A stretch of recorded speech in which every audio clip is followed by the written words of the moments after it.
네, 네, 이제 나왔네요. 지난 시간에 이제 우리 농업 유전화 육종, 작물 육종 부분을 조금 들어가다가 이렇게 말아서 그때 또 이제 정신없이 또 마지막 부분이라 정신이 집중이 안 된 그런 부분이 있을 것 같아서 오늘은 좀 다시 한번 처음부터 진행을 해보도록 하겠습니다.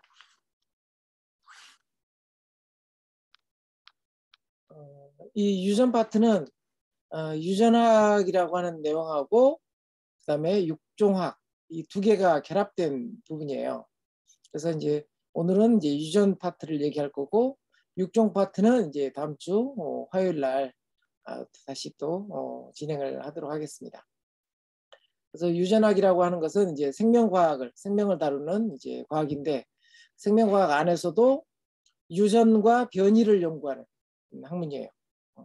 유전이라고 하는 것은 이제 이게 자손이 어버이의 형질을 이제 닮아가는 것, 이걸 이제 유전이라고 한다면 변이는 다른데 좀 차이가 나는 이런 거예요. 그래서 주로 이제 유전학은 이 유전과 변이가 어떻게 나타나는지에 대해서 그 근본을 좀 알아가는 부분이라고 한다면 육종학은 이 변이를 만들어내고 새로운 변이를 어떻게 하면 긍정적으로 이렇게 선발을 해서 품종으로 등록할 것이냐.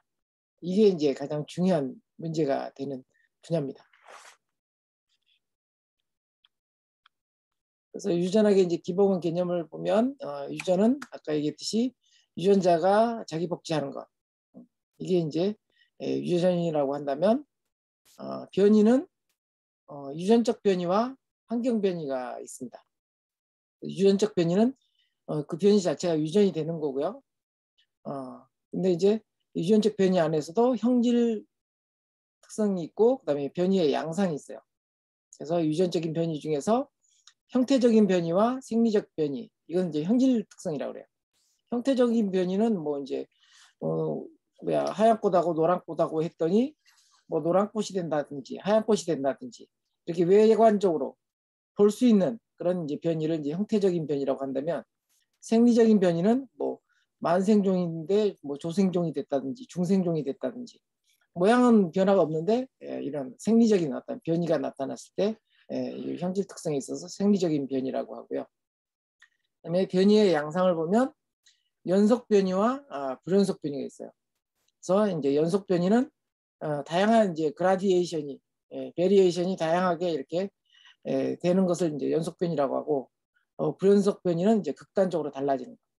그러니까 빨간색하고 노란색하고 섞었더니 빨간색이든지 아니면 노란색이 됐다. 그러면 이제 불연속 변이죠. 아니면 그냥 노란색만 나온다든지 이것도 불연속 변이죠. 주황색이 나온다든지 가운데 색상인 주황색이 나온다든지 이것도 이제 불연속 변이인데 연속 변이는 빨간색에서부터 노란색이 이르기까지 다양한 그 색상이 있잖아요. 그라디에이션처럼 점점 그 노란색으로 바뀌어간다든지 점점 빨간색으로 바뀌어간다든지 이런 색상들의 이제 변이가 연속적으로 벌어지는 것을 이제 연속 변이라고 합니다. 그래서 이제 주로 멘델의 이제 유전 법칙에서 보면 형태적인 변이죠, 그죠? 그다음에 불연속 변이를 다루고 있어요. 유전 변이를 보면, 그죠? 형태적인 외관상이잖아요. 꽃 색깔이라든지 이런 것을 보고 있고 연속 변이가 없잖아요. 그죠? 불연속 변이, 극단, 이 색이든 저 색이든 두 가지 색상 중에 하나를 선택하는 거니까 불연속 변이라고 할 수 있어요. 그 외에 이제 환경 변이는 변이 중에서도 유전되지 않는, 그러니까 당대에만 가끔 이렇게 나타나는 변이. 돌연 변이냐? 그럼 돌연 변이도 유전되는 돌연 변이가 있어요. 그렇기 때문에 이제 환경 변이하고 또 돌연 변이는 달라요. 그래서 이제 환경 변이는 유전되지 않는 거죠.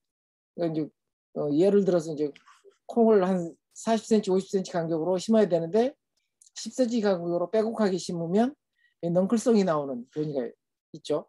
넝클성의 변이는 얘는 너무 우리가 심을 때 복잡하게 심든지 아니면 풀을 안 맺어가지고 풀을 이기려고 지가 당대에만 드러나는 형질이거든요. 얘를 씨앗받아서 다시 심으면 널찍하게 심어놓으면 다시 또 키가 작은 콩이 돼요. 그러니까 유전이 되지 않는 변이에 속하는 거죠. 그래서 이제 생명체의 이제 고유성과 다양성 이런 것을 도모하는 게 유전과 변이를 다루는 학문입니다. 그래서 이제 인위적으로 변이를 작성한다라는 말을 해요. 육종에서는 변이를 작성하는 게 목표예요. 변이를 작성, 변이를 만든다는 얘기죠. 그런 것들이 이제 육종학에 있어서는 목표입니다. 유전학에 있어서 기본 개념으로 또 한 가지는 이제 유전자라는 개념이 있어요. 유전자는 형질의 유전 정보를 가지고 있는. 그래서 이제 주로는 이제 염색체 이것을 이제 주로 다루는 게 이제 이 유전자 부분이에요. 그래서 세포의 구조와 기능을 결정하는 것을 이제 유전 정보라고 그러고, 그리고 유전 정보를 지닌 물질, 이제 DNA라든지 이런 것들을 이제 유전 물질이라고 하고, 그다음에 유전 정보의 단위, 유전자, 이것은 이제 아까 얘기했듯이 염색체에서의 어떤 각 부분들이 가지고 있는 특성, 이걸 이제 유전자라고 다루는 겁니다. 먼저 이제 유전 물질을 보면 DNA와 RNA, 그리고 DNA와 염색체, 그다음에 유전자 자리. 이제 염색체는 이제 이게 그 핵에서 핵 물질 가운데서 색상을 이렇게 넣어봤을 때 염색이 된다고 그래서 색으로 이렇게 현미경으로 관찰할 수 있게 하려면 염색을 해야 되거든요. 근데 이제 염색을 해보니까 염색이 되더라. 그래서 붙여진 이름이 염색체예요. 그러니까 이제 뒤에 또 이제 세포질 유전에서 색소체라는 얘기가 나오거든요. 그것과 이제 헷갈리지 않으면 좋아요. 염색체는 핵 안에 있는 그런 이제 DNA가 다발 형태로 꼬여 있는 그게 이제 염색체인 거고, 색소체는 엽록체라든지, 우리는 이제 대개 식물들은 녹색을 띠고 있으니까 엽록체지만 사실은 이제 뭐 갈조류라든지 이런 것은 이제 갈소체죠. 갈색 색소체가 있는 거고, 그래서 그냥 일반적으로 색소체라고 해요. 그래서 색소체라고 그러면 그냥 우리는 통상적으로 엽록체를 얘기하나 보다 이렇게 이야기하시면 됩니다. 그다음에 이제 이 DNA가 이 염색체가 DNA가 꼬여 있는 모양인데, DNA를 이제 자세히 들여다보면 유전자 자리가 나타나요. 유전자 자리가 나타나는데 오른쪽에 보면 이 유전자의 이 끈들은 뉴클레오타이드의 끈들은 이 세 개의 물질로 이루어져 있어요. 슈가, 당, 그죠? 그다음에 인산, 포스페이트, 인산, 그다음에 니트로젠 컨테인 베이스라 그래가지고 염기, 그러니까 당, 인산, 염기로 이루어진 게 이 그 유전자 자리의 기본적인 구조예요. 그래서 이제 이 염기가 여기 얘기했던 아데닌, 티민, 구아닌, 티민, 구아닌, 시토신 뭐 이런 게 이제 어쩌고 저쩌고 또 염기예요, 염기. 이게 염기예요. 아데닌, 구아닌. 그래서 아데닌하고 구아닌은 퓨린계라 그래요. 아데닌하고 구아닌은 퓨린. 그다음에 이제 티민하고 시토신. 티민하고 시토신하고 얘네들은 피리미딘계라고. 피리미딘계. 퓨린계와 피리미딘계가 이렇게 이제 쌍이 되는 거예요. 그래서 이제 이 DNA에는 티민이 있지만 나중에 RNA에서는 음소거 안 하신 분이 계시네요. 호스트님이 음소거 좀 제어 좀 해주세요. 네. 자, 이 DNA에서는 티민이지만 RNA에서는 이게 우라실로 바뀌어요. 우라실도 마찬가지로 피리미딘계예요. 티민이 있던 자리니까, 그죠? 티민이 아까 피리미딘계라고 그랬잖아요.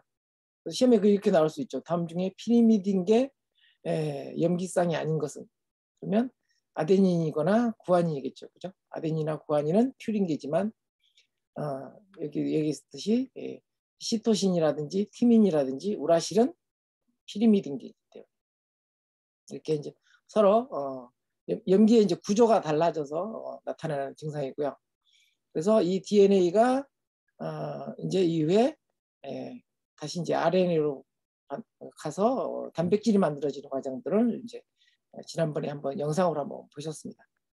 그러면 이제 RNA는 뭐냐 그러면 RNA는 이제 리보핵산이라고 그러죠. 리보핵산.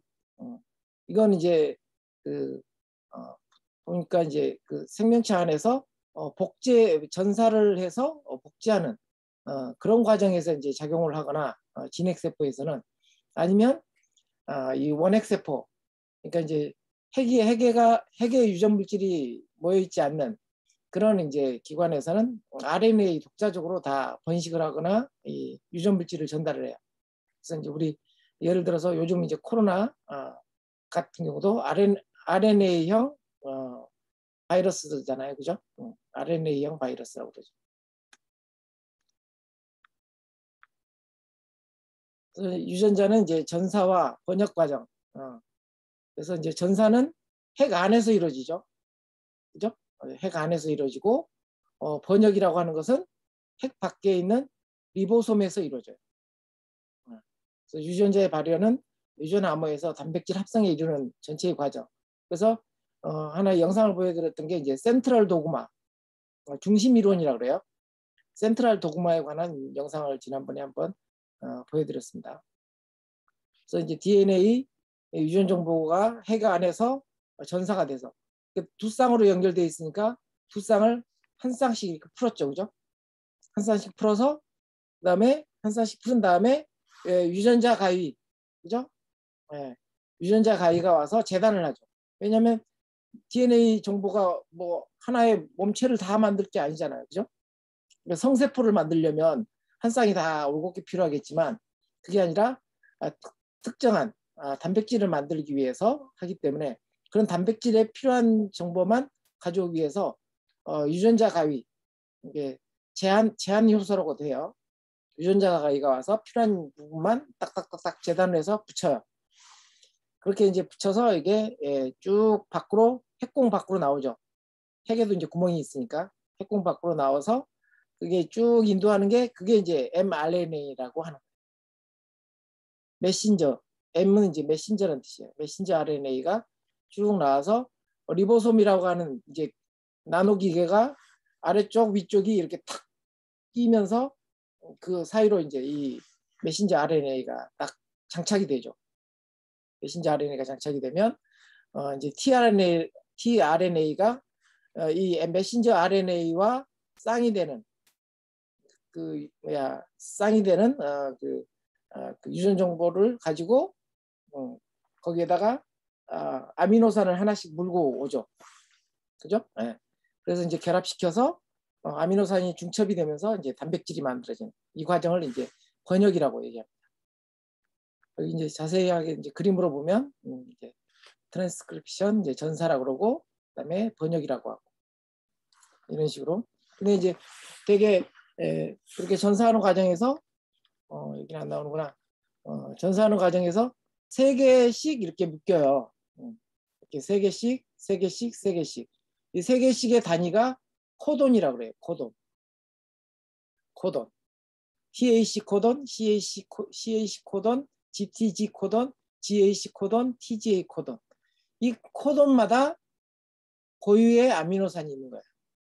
그러니까 이 뭐 4개의 그 염기쌍이니까 이걸로 하면은 다양하게 이제 4개의 염기쌍에 3개씩 이렇게 하려고 그러면 굉장히 많은 것을 만들 수 있지만 사실은 20가지, 그러니까 TAC하고 뭐 ATC가 같거나 뭐 이런 식으로 해가지고 비슷한 아미노산이 이제 돼요. 그러다 보니까 결국은 아미노산은 20개가 돼요.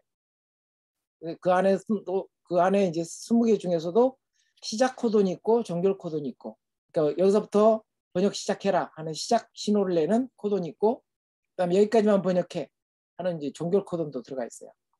이것들이 이제 하나하나 번역돼서 이게 알린, 히스티딘, 류신, 트리오닌 뭐 이런 식으로 쭉쭉쭉쭉쭉 20가지 아미노산이 이렇게 겹치기도 하고 반복되기도 하고 막 이게 복잡하겠죠. 이런 것들이 이제 쫙 146개가 마지막에 이제 히스티딘으로 쫙 번역이 끝나면 이것들이 이제 또 이제 중첩이 되죠. 이 탈수중합이라고 그러는데 물이 빠져나가면서 중합되고 복합이 되면서 하나의 이제 단백질이 완성됩니다. 그래서 유전자로 인해서 최종적으로 만들어지는 산물은 단백질이에요. 그래서 흔히 이제 생명공학을 다룰 때 모르면 답은 무조건 단백질이다 이렇게 얘기하면 된다고 할 정도로 단백질이 굉장히 대부분의 이제 생명 현상에 있어서 조절을 담당하는 분야예요. 이 단백질들이 이제 효소도 만들고요, 세포 구성 물질도 만들고요, 신호 전달 물질도 만들기 때문에 생명에 있어서 모든 부분의 가장 기본적인 요소는 이제 단백질이라고 보시면 돼요. 그래서 모든 생명체는 그러니까 사람이 됐든 아니면 뭐 쥐가 됐든 아니면 벽시가 됐든 콩이 됐든 똑같이 이런 유전자 아미노산을 가지고 있어요. 똑같아요. 그러니까 분자 수준에서는 결국 동일할 수밖에 없다는 거예요. 모든 생명체는 분자 수준에서 돌아요. 그리고 돌연변이 여기에 이제 나타나는 돌연변이들은 염색체에 이제 염색체 어느 하나가 빠진다든지 중복된다든지 또는 이제 재배치된다든지 이런 부분에 의해서 이제 이루어지는 거죠. 뒤에서 이제 연관이라든지 뭐 이런 형태로 또 마지막 부분에 나올 겁니다. 그래서 유전학의 이제 이용 분야는 이렇게 사탕물이라든지 유구수라든지 산란용 닭이라든지 옥수 이런 것들을 육종하는 데 이용을 많이 하게 되죠. 녹색혁명도 이제 그런 어떤 다수학이라든지 저항성 품종이라든지 육종할 때 연구를 했고요. 최근에는 이제 지금까지 그 육종이라고 하는 부분들은 염색체 단위였어요. 그러니까 염색체 단위라고 하면 2단위죠, 그죠? 예. 2단위의 연구가 육종이라고 한다면 드디어 이제 2단위, 그러니까 코돈 단위로 육종하는 시기, 이걸 이제 분자생물학이라고. 그 이전에는 이제 막 이 염색체 단위에서 멘델도 마찬가지고, 멘델은 이제 염색체라는 개념을 모르긴 했지만 기본적으로 다루는 게 염색체에서의 어떤 대립 형질이라든지 이런 걸 다뤘다고 한다면 이제는 이렇게 코돈 단위로 잘라내고 접합하고 재조합하고, 그죠? 유전자를 재조합하는 그런 이제 분야로 나갔기 때문에 지금은 이제 유전학에 있어서 이렇게 생명공학이 분자생물학적 유전자 변형 농산물이라든지 아니면 유전자 편집 기술이라든지 뭐 이런 형태로 이제 변형이 되어 있습니다. 자, 이제 유전 정보에 있어서 유전 물질을 봤는데 물질 단위에서 이제 정보 단위로 올라가면 드디어 이제 가장 많이 다루는 게 이 염색체. 그러니까 사실은 분자생물학에서는 유전 정보가 DNA 코돈이죠. 그죠? DNA 코돈 자체인데, 근데 이제 그 이전에 육종학에서는 염색체가 기본적으로 정보 단위였어요. 그래서 이제 염색체는 색상으로 이렇게 물들일 수 있다. 세포가 이제 분열하거나 뭐 이럴 때 보니까 그 얘네들이 이제 보이는지 안 보이는지 하려고 염색을 했더니 색상을 딱 흡수하더라. 그래서 염색되는 물질이라고 해서 염색체라는 이름을 했고요. 그래서 DNA를 포함하는 구조물들을 이제 볼 수 있는 게 염색체입니다. 우리 염색체를 보면 가운데 동그란 게 있어요. 이게 뭐 시계추처럼 생기기도 했고, 이걸 이제 동원체라 그래요. 그러니까 염색체는 두 개의 쌍으로 돼 있잖아요. EM 배치니까 생명은 EM 배치니까 이 동원체를 통해서 두 개의 쌍이 이렇게 만나 있어요. 지금 이거 한 쌍만 보여주는 건데 그때 만나는 지점이 동원체라고 하는 거예요. 이런 이름을 이제 물어보는 문제도 가끔 나오니까. 그다음에 이제 긴 팔, 짧은 팔. 이것은 이제 이 동원체 밑에 있는 건 긴 팔이죠, 그죠? 동원체 위에는 짧은 팔이죠. 이것의 비율을 가지고 또 이제 그 유전자의 이제 변형이 일어난지 안 하는지 이걸 검사하기 때문에 긴 팔, 짧은 팔의 비율도 이제 가끔 문제는 안 나옵니다. 아무튼 이런 개념이 있고요. 자, 염색체는 이렇게 다양하게 다양한 색상으로 이렇게 염색이 되는 특징을 가지고 있어요. 이건 사람의 염색체죠, 그죠? 네, 사람의 염색체예요. 그 생물마다 이제 고유한 염색체 수를 가지고 있고요. 상동 염색체라고 하는 게 있어요. 크기, 모양, 동원체의 위치라든지 유전자 자리가 일치하는 얘들을 이제 상동 염색체. 자리라고 하고요. 뒤에 또 이제 다시 나오니까.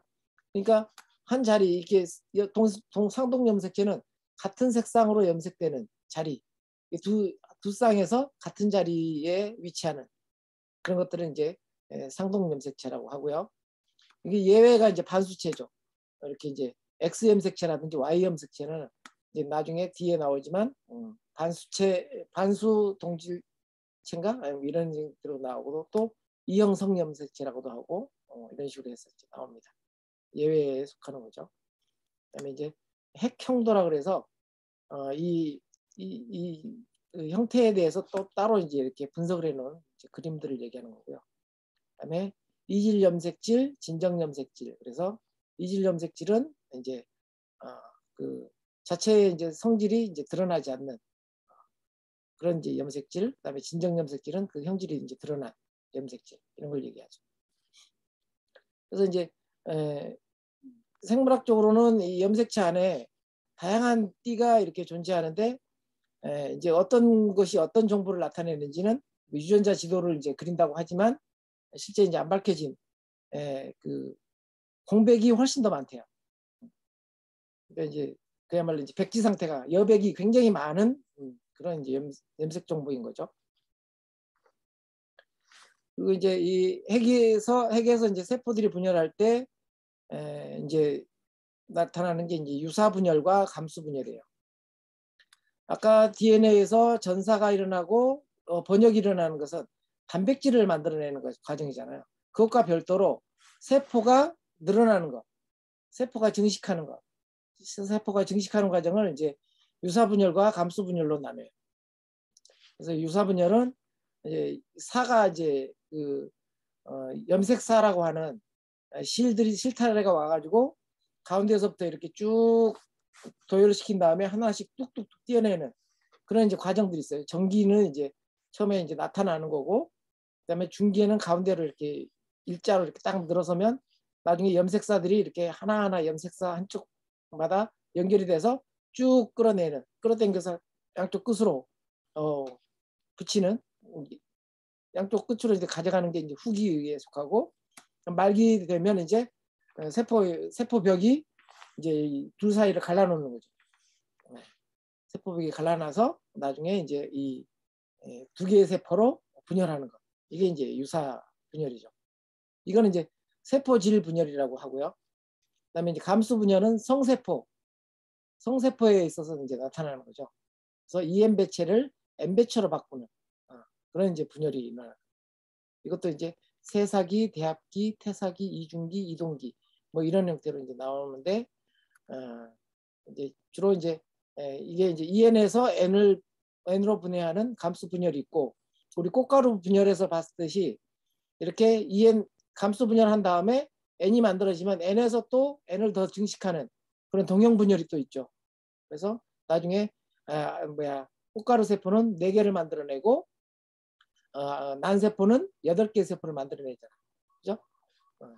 하나를 가지고 4개, 꽃가루는 4개, 난세포는 8개의 세포를 만들어요. 그건 이제 동형 분열이죠. 그다음에 이제 염색체 대합은 이제 여기서 이제 유사 분열과의 차이점인데 이 자체 이제 여기 대합기라고 하는 게 있죠. 여기서 이제 나타나는 이제 증상이에요. 그럼 나중에 이제 한번 본문 들어갔을 때 이제 한번 사진으로 한번 보여드리도록 할게요. 그다음에 이제 감수 분열의 이제 유전적인 의미는 여기 이제 앞에서 설명했던 게 나오죠. 이게 지금 현재 감수 분열을 해서 꽃가루 세포가 4개가 만들어졌어요. 그래서 감수 분열의 이제 결과죠. 감수 분열의 결과로 이렇게 만들어지면 여기서 이제 소포자 하나로 봤을 때 여기 안에서 이제 유사 분열이 일어나서 이렇게 꽃가루와 정액 2개 이렇게 만들어진다는 거. 배낭 세포는 감수 분열을 통해서 4개의 세포가 만들어진 다음에 나중에는 어때요? 하나만 선택을 하죠. 하나만 선택해서 여기서 이제 이루어지는 분열은 감수 분열이 아닌 유사 분열 형태로 해서 8개 세포가 만들어진 과정이에요. 그래서 염색체의 수를 엄마에서 N, 아빠에서 N 해서 고유한 EM 배체를 만들기 위한 생물적인 이제 고유한 방식이고요. 그다음에 염색체 조성이 다른 배우자를 생산하는. 그래서 이제 그 환경이라든지 기후 변화라든지 아니면 다른 어떤 그런 외부적인 어떤 스트레스에 적응하기 위해서 이 만들어낸 어떤 진핵 생물들의 진화 고리죠. 그러니까 환경 적응력이 훨씬 더 뛰어날 것 같은 배우자를 선택해서 좀 더 나은 유전자로 후손을 더 연결하기 위한 이런 이제 노력 결과가 이런 감수분열을 만들어낸 거죠. 그리고 이것을 통해서 이제 멘델의 법칙이 부계와 모계에서 이제 그런 유전 법칙이라든지 이런 것들이 하면 성립되는 하나의 계기가 됐던 것 같아요. 우리 뭐 전 시간에 했던 것들이 계속 어느 정도는 이제 다시 반복되고 있으니까 좀 듣기에 편하시죠. 처음에는 이게 도대체 뭔 소리야 했지만 점점 하다 보면 이렇게 반복되는 게 계속 나와요. 가끔 이제 생뚱 맞은 게 나와서 이건 또 어려운 문제인데 그러면 이제 또 뒤에 또 뒷부분에 또 다시 중복되는 설명들이 나오니까 너무 걱정하지 마시기 바랍니다. 자, 이렇게 화분관 세포와 이렇게 정세포가 두 개가 있는 화분이 있고 수분이 꽃가루 암술머리에 닿으면 주두라고 그러죠. 암술머리에 닿으면 수분이 되고 이게 화분관이 굴착 작업을 해서 여기는 이제 화분관 세포가 앞에 있죠, 그죠? 이렇게 굴착 작업을 해서 정세포를 날라줘요. 그러면 이쪽으로 이제 배낭 세포로 들어가서 알세포하고 만나서 배를 이루고 극핵하고 만나서 이렇게 배전 또는 이제 떡잎을 만드는 이제 과정이 이제 수정이라고 합니다. 그래서 이제 두 개가 다 만들어지니까 결국은 이제 중복 수정이라고 한다고 했죠. 그래서 이제 식물의 이제 성결정은 이제 자웅 이주 식물이라든지 자웅 동주 식물. 이건 이제 사실은 이게 자웅 이주 식물은 암수가 다른 포기에서 왔으니까 당연히 성염색체가 있죠, 그죠? 성염색체가 있어요. 각각의 성염색체가 있는데 이 자웅 동주는 이건 그 근친 교배잖아요, 그죠? 그러다 보니까 성염색체가 없는 바로 이제 본연의 이제 몸으로 이렇게 되는 거고요. 그래서 이제 성염체가 있어서 XY형으로 될 거다라고 표현한 거고, 그다음에 이제 이거는 이제 완전하라고 한다 그랬죠. 자웅동주 식물은. 자, 이제 멘델의 실험입니다. 멘델은 이제 수도사로서 오스트리아에서 이제 이게 했던 사람인데 이 사람이 이제 전공한 게 되게 이제 신부들은 공부할 수 있는 기회가 굉장히 많았나 봐요. 그래서 이 사람이 이제 다행히도 공부를 했던 게 뭐냐면 수학에 굉장히 수학과를 졸업했던 거 그래요 아마. 그 오스트리아에서 수학을 전공을 했어요. 그러다 보니까 멘델의 이제 법칙을 보면 다 이제 이게 숫자를 하나하나 카운팅해서 그것을 이제 통계 분석해야 되는 그런 문제가 나오는데 그런 것을 굉장히 잘 해낸 그런 스타일인 거예요. 근데 그 시대에 이제 또 다른 이제 사람이 이제 있는데 다윈 같은 경우는 수학을 아주 싫어했대요. 그래서 다윈의 책에 보면 수학적인 문제가 하나도 안 나와요.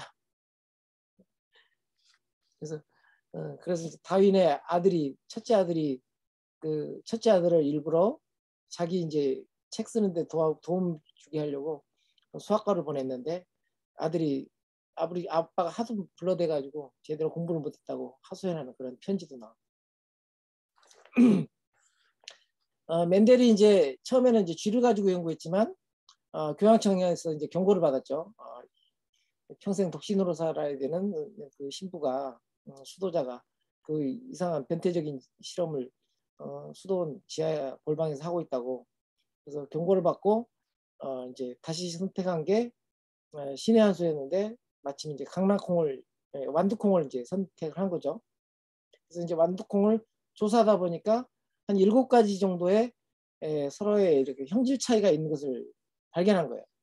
그러니까 이제 동그란지 쭈글쭈글한지 아니면 이제 종피가 노란지 아니면 초록색인지 꽃이 하얀지 바이올렛색인지 그다음에 꼬투리의 모양이 탱탱한지 쭈글쭈글한지, 꼬투리의 색깔이 노란색인지 초록색인지, 그 다음에 꽃이 맺히는 위치가 가지 부분인지 아니면 선단 부분인지, 그 다음에 키가 큰지 작은지, 이 7가지 형질이 서로 다른 것을 발견한 거죠. 그래서 이 7가지 형질이 도대체 어떤 것에서 기인해서 왔을까를 이제 고민하면서 교배를 하기 시작한 거예요.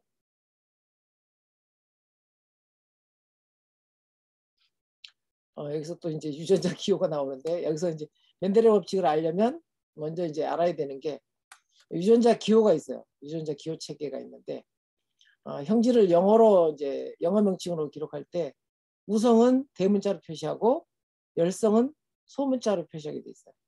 그래서 우성은 대문자지, 열성은 소문자지, 이런 식으로. 그다음에 이제 그 안에는 이제 대립형질이 있는데, 대립하는 게 이제 같은 고리에 있는 같은 자리가 이제 대립형질이겠죠. 그래서 이제 대립형질이 많은 것들은 야생에는 대립형질이 굉장히 많다고 그러고요. 돌연변이형에는 상대적으로 대립형질이 이제 적다고 얘기를 합니다. 그다음에 이제 열성 돌연변이형 같은 경우는 돌연변이 자체가 이제 열성형질이라서 잘 드러나지 않는 그런 거고요. 그래서 대립 유전자와 유전자형의 표시를 보면 이제 밑에 이제 용어를 보면 여기 이제 A형이 대문자 A가 있고 소문자 A가 있죠, 그죠? 네. 이게 이제 서로 대립 유전자인 거예요.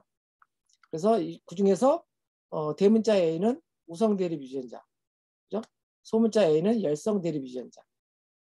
그리고 이제 별도로 이제 유전자형이라고 하는 것은 이렇게 이제 표시하는 것을 유전자형이라고 하고요. 대문자 A로 쓰든지 소문자 A로 쓰든지 이것을 이제 유전자형의 표시 방법이고, 표현형이라고 하면 아까 얘기했듯이 쭈글쭈글하냐, 노라냐, 뭐 아니면 키가 크냐 작으냐, 이것은 이제 표현형에 속해요. 바깥에 드러나는. 그리고 이제 동형접합체는 열성이 열성끼리, 우성이 우성끼리 만나는 것을 동형접합체. 그러니까 AA 또는 소문자 A, 소문자 A, 대문자 A, 대문자 A. 얘네들은 동형접합체. 그다음에 이형접합체는 이 가운데 대문자 A하고 소문자 A던가 아니면 소문자 A하고 대문자 A던가 이런 식으로 결합하는 것을 이형접합체라고 하고요. 그다음에 이제 단수접합체는 아까 얘기했던 성세포예요. 그러니까 XY라든지 XX라든지 이런 식으로 이제 하는 성세포들은 단수접합체라고 얘기를 합니다. 멘델이 이제 실험을 할 때 세웠던 가설들을 보면 먼저 3가지가 있어요. 유전형질은 이제 단일 형질의 단위 인자, 유전자라고 하는 유전자라는 표현을 써요. 여기서도 유전자에 의해서 지배되고 그 유전자는 개체 속에 쌍으로 존재할 것 같다. 왜냐하면 어떤 데는 드러나고 어떤 데는 안 드러나고 쌍으로 존재할 것 같다. 그래서 2개의 유전자 중에서 표현형으로 바깥으로 이렇게 드러나는 형질이 우성, 그 다음에 잠재되어서 나타나지 않는 형질이 열성이다. 그리고 이런 쌍으로 되어 있는 유전자는 배우자 형성 시에 하나씩 분리된다. 이 감수 분열을 하니까, 그죠? 하나씩 분열되는 나와서 따라서 배우자의 유전자를 하나씩만 가지게 되는 거죠. 그래서 이제 되게 여기에 이제 암흑에 관련된 얘가 도대체 어떤 형질을 가지고 있는지 모를 때 쓰는 교배 방식이 검정교배예요. 얘가 도대체 어떤 형질인지 모르겠어. 의문 표시야. 그러면 다열성인 형질을 가지고 검정을 해요. 그렇게 되면 이 의문부호가 뭐였는지가 이제 밝혀지는 거죠. 그게 이제 검정교배예요. 우리 이제 수학에서 이제 그 이과 수학을 하신 분들은 이제 배우셨을 거예요. 행렬 배웠을 때 그 앞에 있는 행렬이 무슨 XY가 어떤 수인지를 알려면 그 무슨 행렬이라고 그러죠? 그거 1, 0, 0, 1 이렇게 돼 있는 그 행렬 있잖아요. 그걸 갖다 쓰면 그 XY가 어떤 숫자인지 나오는 것을 밝혀낼 수가 있잖아요. 항등 행렬이라고 하나? 아무튼 갑자기 개념이 생각이 안 나는데 그런 거와 마찬가지예요. 이 검정교배는 이 숨겨져 있는 퀘션 마크의 것들을 알아내기 위해서 만들어내는 교배 집단을 이제 검정교배라고 얘기를 해요. 그렇게 되면 이제 숨겨져 있는 의문의 이제 형질이 검정교배를 통해서 드러나게 되죠. 그다음에 이제 단성교배, 단성잡종교배와 이제 멘델의 제1법칙이에요. 단성잡종교배는 한 가지 형질을 가지고, 그죠? 한 가지 형질, 키가 크든지 작든지, 또는 이제 꼬투리가 노랗든지 초록색이든지 이 한 가지 형질만 가지고 교배를 했더니 이 원래의 형질, 열성의 형질들이라든지 이런 형질들이 드러나더라. 분리가 일어나더라. 이게 이제 멘델의 일법칙이에요. 그러니까 자손세대를 뒀는데 자손세대를 다시 이게 이제 어미 형질이 있죠. P라고 하는 거, 그다음에 F1, F2를 잘 보세요. P는 이제 부모 세대예요. 그리고 F1은 이제 자녀 세대 1세대, F2는 자녀 1세대에 또 이제 자가수분한 형질이에요. 그래서 이제 F1에 갔더니 우성 형질만 당연히 드러나겠죠. 우성 형질만. 그래서 이제 이것들만 이제 다시 또 자가수분을 한 거예요. 자가수분을 했더니 숨겨져 있던 열성 형질들이 어떻게 나와요? 3대 1로. 그래서 숨겨져 있던 열성 형질이 이제 드러난 거죠. 그죠? 3대 1로. 열성 형질이 뭔지. 그래서 드디어 이제 숨겨져 있던 열성 형질을 분리해냈다라고 해서 분리법칙이에요. 이제 제2법칙이 있는데 제2의 법칙하고 구분하는 것은 이건 단성이라는 거고요. 그다음에 열성 형질을 찾아냈다고 하는 분리해내는 법칙이에요. 그러니까 우리가 F1 종자를 가지고 심으면 우성 형질은 한 3 정도 나오고 열성 형질이 나오겠죠.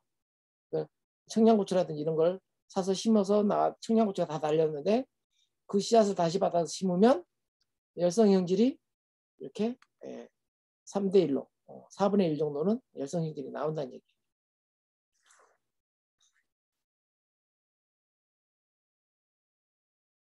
자, 그다음에 이제 양성 잡종 교배와 멘델의 이법칙. 양성이니까 두 개의 성질이에요. 그러니까 두 개 뭐 꼬투리의 색상 그리고 꼬투리의 탱탱한 정도 이 두 가지겠죠, 그죠? 꼬투리가 탱탱한 거하고 쭈글쭈글한 거 이것도 하나의 형질이고, 그다음에 꼬투리가 노란색도 하나의 형질이고, 꼬투리 노란 거, 그다음에 꼬투리가 초록색인 거 이 두 가지 형질을 가지고 교배를 했을 때 나타나는 이제 법칙이 독립의 법칙이에요. 그러니까 이 두 가지의 성질끼리 서로 간섭을 안 하더라 라고 하는 게 독립의 법칙이에요. 서로의 형질 간에 그 배우자 형성 과정에서 서로 독립적으로 분리되지 이게 노란 꼬투리라고 해서 뭐 쭈글쭈글하고 아니면 탱탱하고한테 그런 형질에 간섭을 하지 않는다.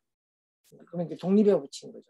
그래서 이제 이 독립의 법칙이 가장 많이 깨지죠, 사실은 이제 이렇게 아까 그 멘델이 완두콩을 선택한 게 신의 한 수였다고 하는 게 서로 간섭을 안 하는 형질에 마침 딱 맞는 작물을 이제 선택을 했으니까 그야말로 이제 신의 한 수였다고 얘기하는 건데 그래서 이제 이 멘델의 이제 제2 법칙은 이제 독립의 법칙이라고 그래서 여기 보면 이제 보면 옐로우 라운드가 9, 그다음에 옐로우 하면서 쭈글쭈글한 거 3, 그다음에 초록색이면서 탱탱한 거 3, 초록색이면서 쭈글쭈글한 거 1, 뭐 이런 식으로 9대 3대 3대 1 이런 식으로 이제 나오는 거예요. 그래서 이제 이 9대 3대 3대 1에 관련해서 또 이제 뒤에 자세하게 이제 정말 이게 얘네들이 독립하는 게 맞냐? 독립하지 않고 서로 간섭하는 게 이제 뒤에 나타나거든요. 멘델의 예외라 그래서 멘델의 예외 또는 이제 멘델이 발견하지 못한 이제 그런 이제 사실들이 이제 하나하나 드러나면서 멘델의 이제 그 실험을 기본으로 해서 저 9대 3대 3대 1이 다른 용어에서는 어떻게 이제 드러나는지가 이제 하나하나 또 나오게 됩니다.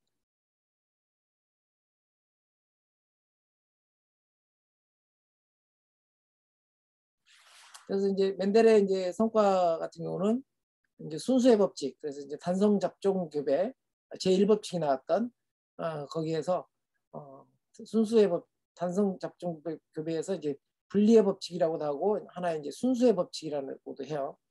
잡종 세대에서도 그 특성은 변질되지 않고 이제 전달된다. 그래서 유전 물질은 세대에 걸쳐서 순수성을 자기의 고유의 성질을 그대로 유지한다라고 하는 부분이 이제 순수의 법칙이고요. 그다음에 이제 이 멘델의 법칙이 성립하기 위한 조건들은 모든 형질들이 다 독립돼서 유전하고 그리고 완전 우성이고 또 완전 열성이어야 되겠죠. 마찬가지로. 그리고 불연속 변이해야 되죠. 그죠? 아까 말씀드렸듯이 연속 변이가 나타나면 안 되죠. 중간색이 나타나면 안 되잖아요. 그래서 불연속 변이해야 되고. 그래서 불연속 변이는 다른 말로 이제 질적 형질이라고 그러죠. 연속 변이는 양적 형질이라고 그러고 불연속 변이는 또 질적 형질이라고 그래요. 용어가 이제 서로 다른 겁니다.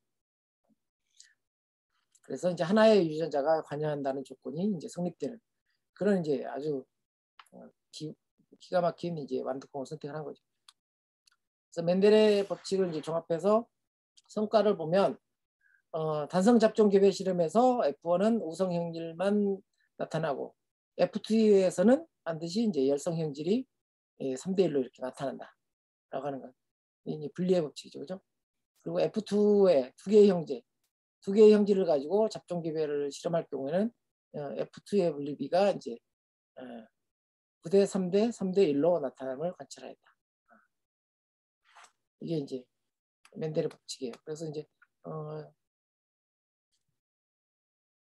이게 뭔가의 교배에 있어서 형질을 지배하는 유전자라고 하는 게 이제 있다라고 하는 부분들을 이제 밝혀낸 거고요.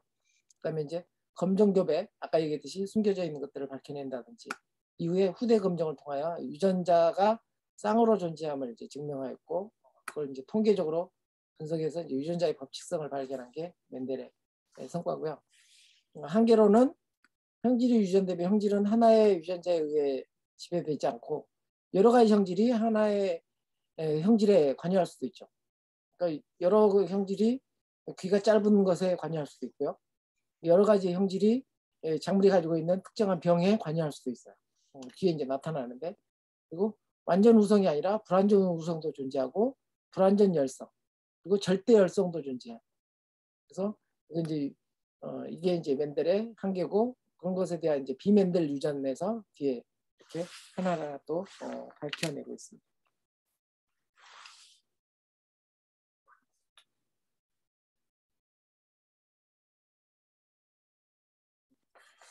이게 이제 비멘델 유전 중에서 이제 불완전 우성이에요.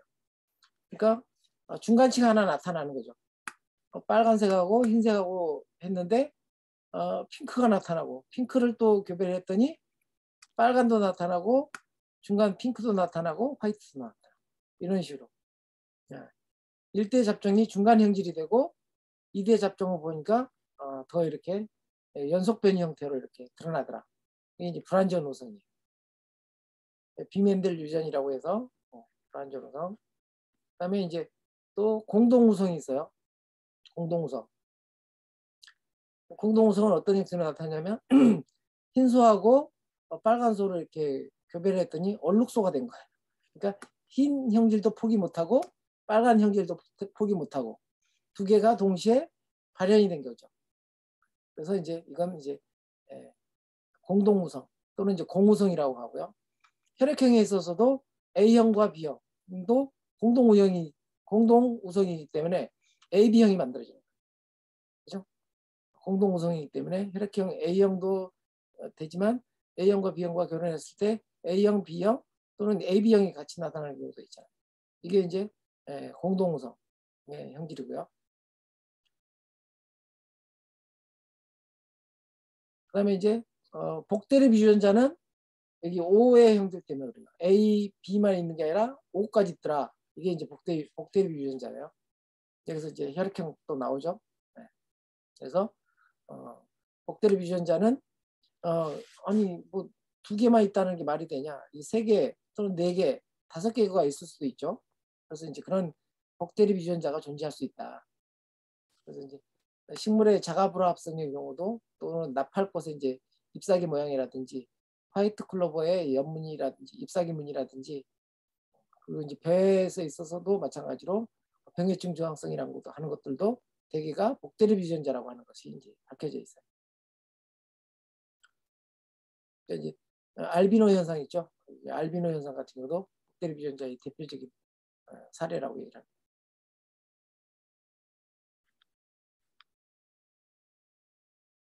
또 이제 비멘델 유전에서 복대립 유전자, 다양한 하나의 유전자 자리에 이제 대립 형질이 이제 3개 이상이 존재하거나, 사실은 복대립 유전자하고 이 복대립 유전자하고 같은 거죠, 그죠? 복대립 유전자 이렇게. 그래서 이제 이게 꽃가루 자가 불합성의 사례를 하나하나 보여주는 거예요. 그러니까 이제 이 꽃가루가 자가 불합성이 꽃가루가 안 잤는데 이것이 이제 되게 건조기에 말라서 이것이 이제 꽃가루관 핵을 이제 죽이는 그런 이제 생리적인 반응 말고, 이것이 이제 제대로 굴착 작업을 못하게 꽃가루관 핵하고 접합이 제대로 안 이루어지는 그런 부분에 있어서 복대립 유전자가 개입을 한다는 거죠.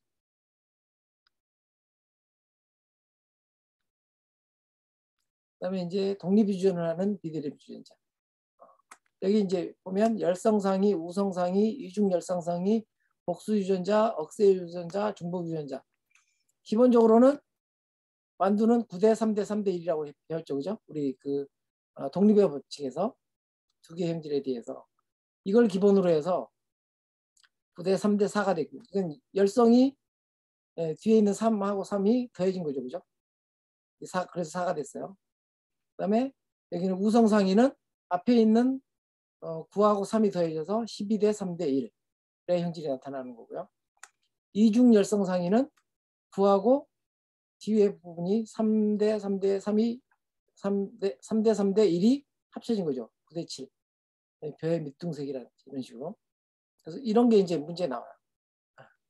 이게 이제 이중 열성상위를 나타내는 표현형의 분리비를 찾는 문제죠. 그렇죠? 이걸 외워야겠죠, 그죠? 그다음에 여기서 이제 복수 유전자로 적용하는 것은 9대 6대 1. 그래서 가운데 3개가 3대 3이 합쳐져서 9대 6대 1이 되는 거죠. 그다음에 억제 유전자는 우성의 앞에 있는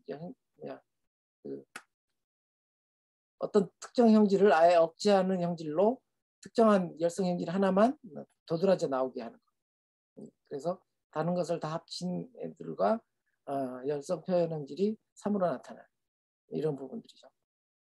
그다음에 이제 중복 유전자 같은 경우는 15대 1. 그래서 아예 이 세 개의 형질이 다 중복된 형질이었을 때 열성 형질 하나만 따로 이렇게 떨어지는 그런 형태. 뭐 냉이 꼬투리라든지 이런 사례들이 있습니다.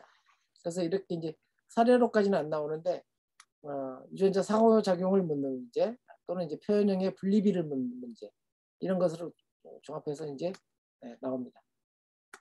여기서 나오는 게 이제 비대립 유전자라고 하는 부분인데, 그러니까 같은 지점 이렇게 이제 염색체가 있을 때 서로 이제 같은 지위에 있는 같은 위치에 있는 부분들은 이제 대립 유전자라고 그러고요. 같은 지위에 있지 않은 상대적으로 있는 것들은 이제 비대립 유전자라고 그래요.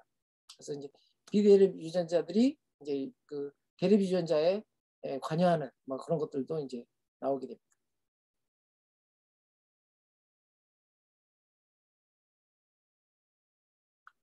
이제 다면 발현이라고 하는 것은 그 유전자의 한 베타 글로빈이라고 하는 어떤 하나의 이제 독자적인 하나의 이제 염색체 안에서 그 하나의 이제 염색 정보를 이제 굴러와 봤더니 이 염색 정보 베타 글로빈이라고 하는 유전 이제 정보가 블라인드, 그러니까 눈을 멀게 한다든지 또는 간이 안 좋게 한다든지 그다음에 심장마비를 가져온다든지 이런 식으로 여러 가지의 하나의 유전자가 여러 가지에 이제 관여하는 거예요. 아까는 이제 다양한 유전자들이 하나의 형질이라든지 이런 것에 관여한다고 했다면 이건 이제 반대로 하나의 유전자가 다양한 형질에 이제 관여하는 거죠. 그래서 이 유전 형질을 가지고 있는 사람은 눈도 어둡고 그다음에 간도 안 좋고 심장도 안 좋은 그런 게 이루어진다는 거죠. 그래서 똑같이 이제 배 11번 염색체는 이 유전자는 유수 분화기를 빠르게 하는 동시에 주간 엽수를 적게 하고 또 유수 분화 이후에 기관 형성에도 영향을 미치는 그런 이제 작용을 합니다. 그래서 이게 이제 유전자의 이런 걸 다면 발현이라고 한다. 이렇게 이제 개념을 이렇게 얘기해주고 이것과 관련된 유전적 특징을 뭐라고 하는가 이런 식으로 이제 개념을 보기 중에서 이제 고르라고 하는 문제도 나올 수가 있죠.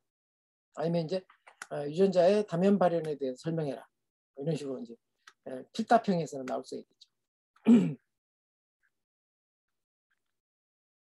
그다음에 또 이제 비멘델 유전에서 주동 유전자와 변경 유전자.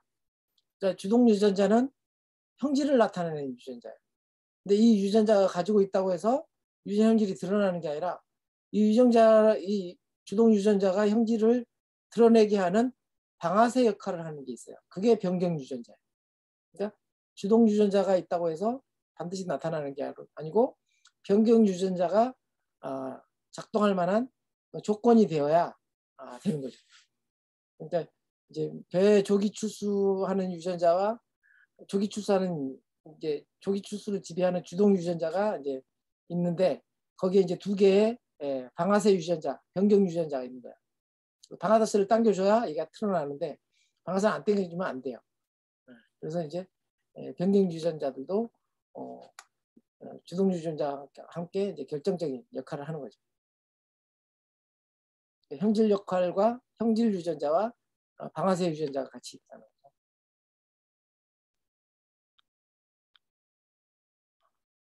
거죠. 이 사진 보고 우리 윤봉이 형 뜨끔하게 했는데 이 비멘델 유전 중에서 이제 격세 유전 또는 이제 지체 유전, 반성 유전, 한성 유전, 종성 유전 뭐 이런 게 있어요.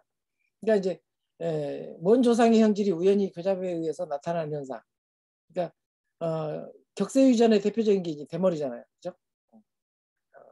아버지보다는 할아버지의 형질이 이제 유전되는 그런 거고요. 그리고 이제 지체 유전은 이게 유전 형질이 계속 나타나는 게 아니라 몇 대에 걸쳐서 이렇게 지체되는 나타나는 거고요. 반성 유전은 잘못했습니다 하고 반성하는 게 아니라 한쪽 어머니 형질이든지 아버지 형질만 따오는 것. 그래서 이제 되게 흰머리라든지 뭐 이런 것들은 되게 이제 부계 형질을 따온다 그러잖아요. 부계 형질을 따오는 이제 그런 흰머리 같은 거는 이제 반성 유전에 속하는 거고요. 그다음에 이제 한성 유전은 이제 한쪽에 한성 유전은 모르겠어요. 제가 이것도 성이 제한된 성에 의해서 유전되는 거. 어이구.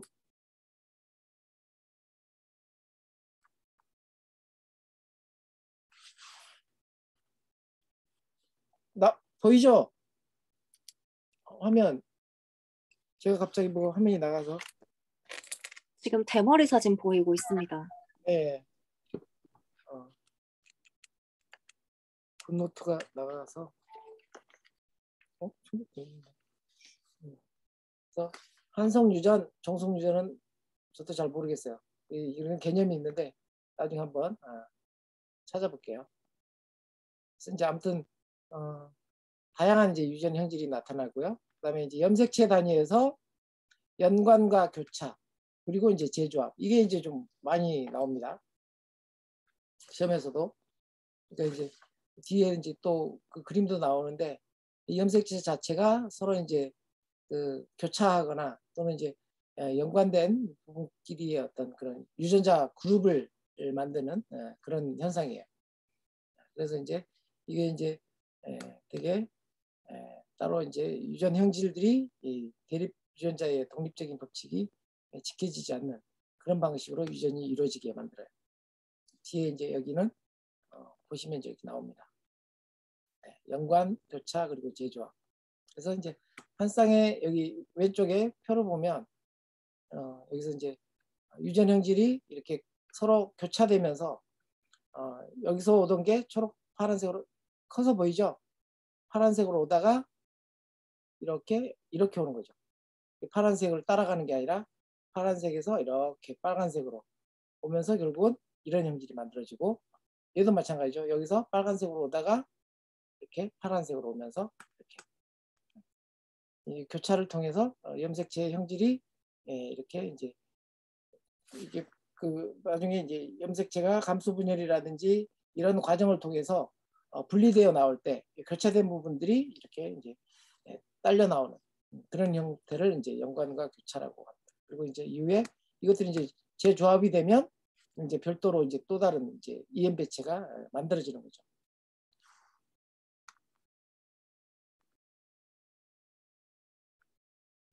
그래서 이제 재조합의 이제 빈도를 이제 계산하는 이것도 이제 시험에 가끔 나와요. 네. 이걸 이렇게 이제 복잡하게 나오진 않고 대문자 A, 소문자 A, 뭐 그다음에 소문자 A, 대문자 A, 뭐 이런 식으로 이제 대문자 B, 소문자 B 이렇게 해가지고 이제 재조합형 개체수와 양친형 개체수 숫자를 더하고 그다음에 재조합형 개체수를 이제 분자로 해가지고 백분율을 하면 돼요. 그냥 거기에 숫자가 다 나와 있기 때문에 이걸 어디로 분자로 할지 분모를 할지만 결정하면 풀 수 있는 문제로 나옵니다. 이제 나중에 본문 이제 책을 보면서 예제를 한번 풀어보도록 할 거예요. 그다음에 이제 유전자의 이제 발현 양상을 보면 표현도라고 해서 동일 유전자형이 내적, 외적 환경에 따라 성질이 표현이 이제 다른 정도 표현도 성질이 어느 정도 다르냐, 어느 정도 충실하게 되어 있느냐. 표현도하고 같은 개념으로 이제 침투율이죠. 침투율. 네. 성질 발현을 완전하게 하는 개체와 전혀 발현하지 못하는 개체의 상대적인 빈도. 이게 이제 발현 양상에 따라서 표현도와 침투율을 이제 따로 이제 계산을 하는 거죠. 그다음에 이제 접합자에서 이제 치사 유전자의 치사작용 양상인데요. 이건 이제 치사는 뭐 치사다 뭐 이게 아니고요. 죽이는 거예요. 어떤 형질의 유전인자가 죽이는 거죠. 우리가 이제 종자 육종에서 뭐 터미네이터 종자라든지 쇼사이드 종자라든지 이런 걸 만들어내는 게 이렇게 이제 치사 유전자를 활용한 육종법인 거죠. 그러니까 이제 어느 정도 F1에서는 살아나지만 F2로 씨앗 받아서 다시 심으면 발화율이 현격하게 떨어진다든지 이렇게 만드는 게 되게 이렇게 치사 유전자를 활용해서 만들어내는 육종인 거죠. 그 안에서 이제 열성 형질을 가지고 있는 이제 치사 유전자가 있고 우성 형질을 가지고 있는 치사 유전자 또는 이제 아치사 유전자 네, 이건 이제 치사 유전자 유사한 그런 거고요. 완전 치사 유전자 완전히 이런 식으로 이제 유전자 형질도 여러 가지 4가지가 있다. 다 이제 뭐 치사 유전자니까 알 수가 있죠.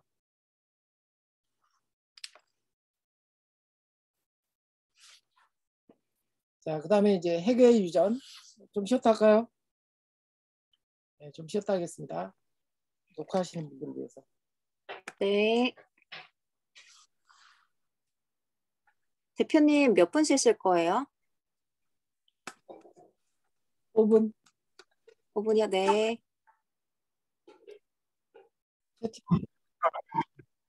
채팅에 질문이 안 올라오네.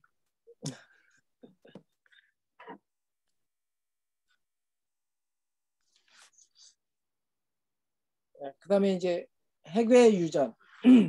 그러니까 유전 정보는 모두 이 식물세포 안에 있는 핵에 다 들어가 있죠. 그죠?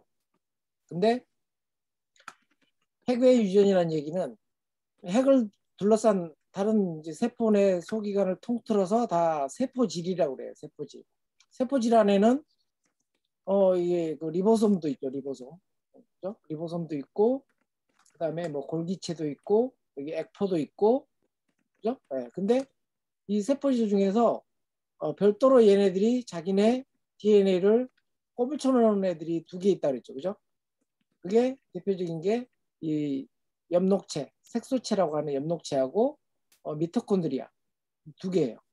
얘네 색소체하고 미토콘드리아는 우리가 이제 진핵세포가 만들어지는 과정에서 먹어서 소화를 시키지 않고 같이 살기로 한 세포 공생의 결과인 거죠. 그래서 얘네들은 대부분이 이제 공유하는 세포들은 다 이제 숙주세포에 핵에다가 다 이관을 하고 자기네들만 독자적으로 필요한 세포 DNA는 따로 가지고 있어요. 자기네들이 독자적으로 증식하기 위한 세포를 별도로 가지고 있어요. 엽록체하고 미토콘드리아. 그래서 이제 그 중에서 이제 이 엽록체에 있는 DNA가 유전 형질로 이제 유전을 한다. 그러면 여기서 이제 보면은 플라스토진이라고 해요. 두 개. 그다음에 이제 미토콘드리아가 가지고 있는 유전자는 콘드리오진이라고 해요. 콘드리오진. 이 두 개를 합쳐서 플라스마진. 마진이 플러스인가? 플러스 마진이라고 해요. 그래서 이제 이걸 세포질 내에 있는 유전자의 총칭할 때는 또 플라스몬이라고 합니다. 유전자의 총칭. 개념들이 이렇게 있고요. 그래서 되게 이제 세포질 유전에서 문제에 나올 만한 것들은 대개가 그 DNA예요. DNA. 그 미토콘드리아예요. 미토콘드리아. 미토콘드리아는 이 유전자가 모계를 통해서만 유전이 돼요. 모계를. 그러니까 이제 우리로 식물로 치면은 난세포가 있겠죠, 그죠? 자방, 그죠? 배낭에서 이루어지는 유전인 거예요. 그래서 대개는 이제 미토콘드리아 유전자를 많이 묻지. 주로 이제 색소체 유전자에 대해서는 밝혀진 게 별로 없고, 이게 색소체로 DNA를 가지고 있다는 건 알지만 증식이라든지, 그러니까 이제 뭐 감자를 캐냈을 때 퍼렇게 멍이 든다든지 이런 식으로 해서 자가 증식하는 이제 엽록체에 대해서는 나오지만, 이것이 이제 유전으로까지 영향을 미치는 부분들은 되게 이제 드러나지 않아요. 그래서 대개가 유전의 문제에 있어서는 미토콘드리아 유전을 많이 얘기합니다. 그래서 이제 콘드리오진이라든지 미토콘드리아는 용어 익숙해 하고 기억하고 계시고, 세포질 유전하면 그래서 색소체하고 미토콘드리아가 있지만 대개는 미토콘드리아를 다룬다라고 보시면 돼요. 색소체는 이제 광합성을 하고 탄수화물 합성을 하는 그런 거고요. 두 겹의 막이에요. 미토콘드리아도 두 겹의 막으로 쌓여 있어요. 하나는 생산을 하는 거고, 하나는 호흡을 통해서 에너지를 만들어내는 그런 것이죠. 그래서 이제 얘는 독자적인 증식과 복제를 하는 거고요. 얘들도 독자적인 증식과 복제를 해요. 그리고 정상적인 기능을 위해서는 핵 유전자에다가 많은 부분의 DNA를 이관을 해놨기 때문에 똑같이 다 핵 유전자의 도움이 필요합니다. 자, 여기까지가 이제 유전학 분야였고요.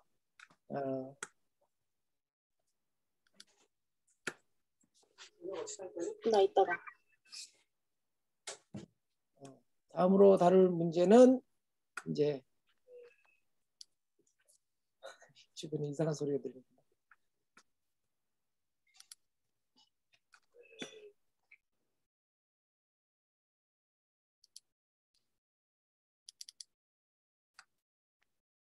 보이시나요?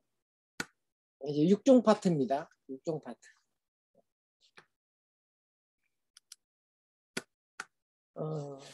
일단 품종과 종이라고 하는 게 있어요. 앞에서 이제 우리 다루긴 했지만 종은 이제 생식적으로 다른 종과 구별되는 그런 것을 이제 종이라고 하죠. 그래서 이제 생식상의 고동체가 아니라 공동체죠.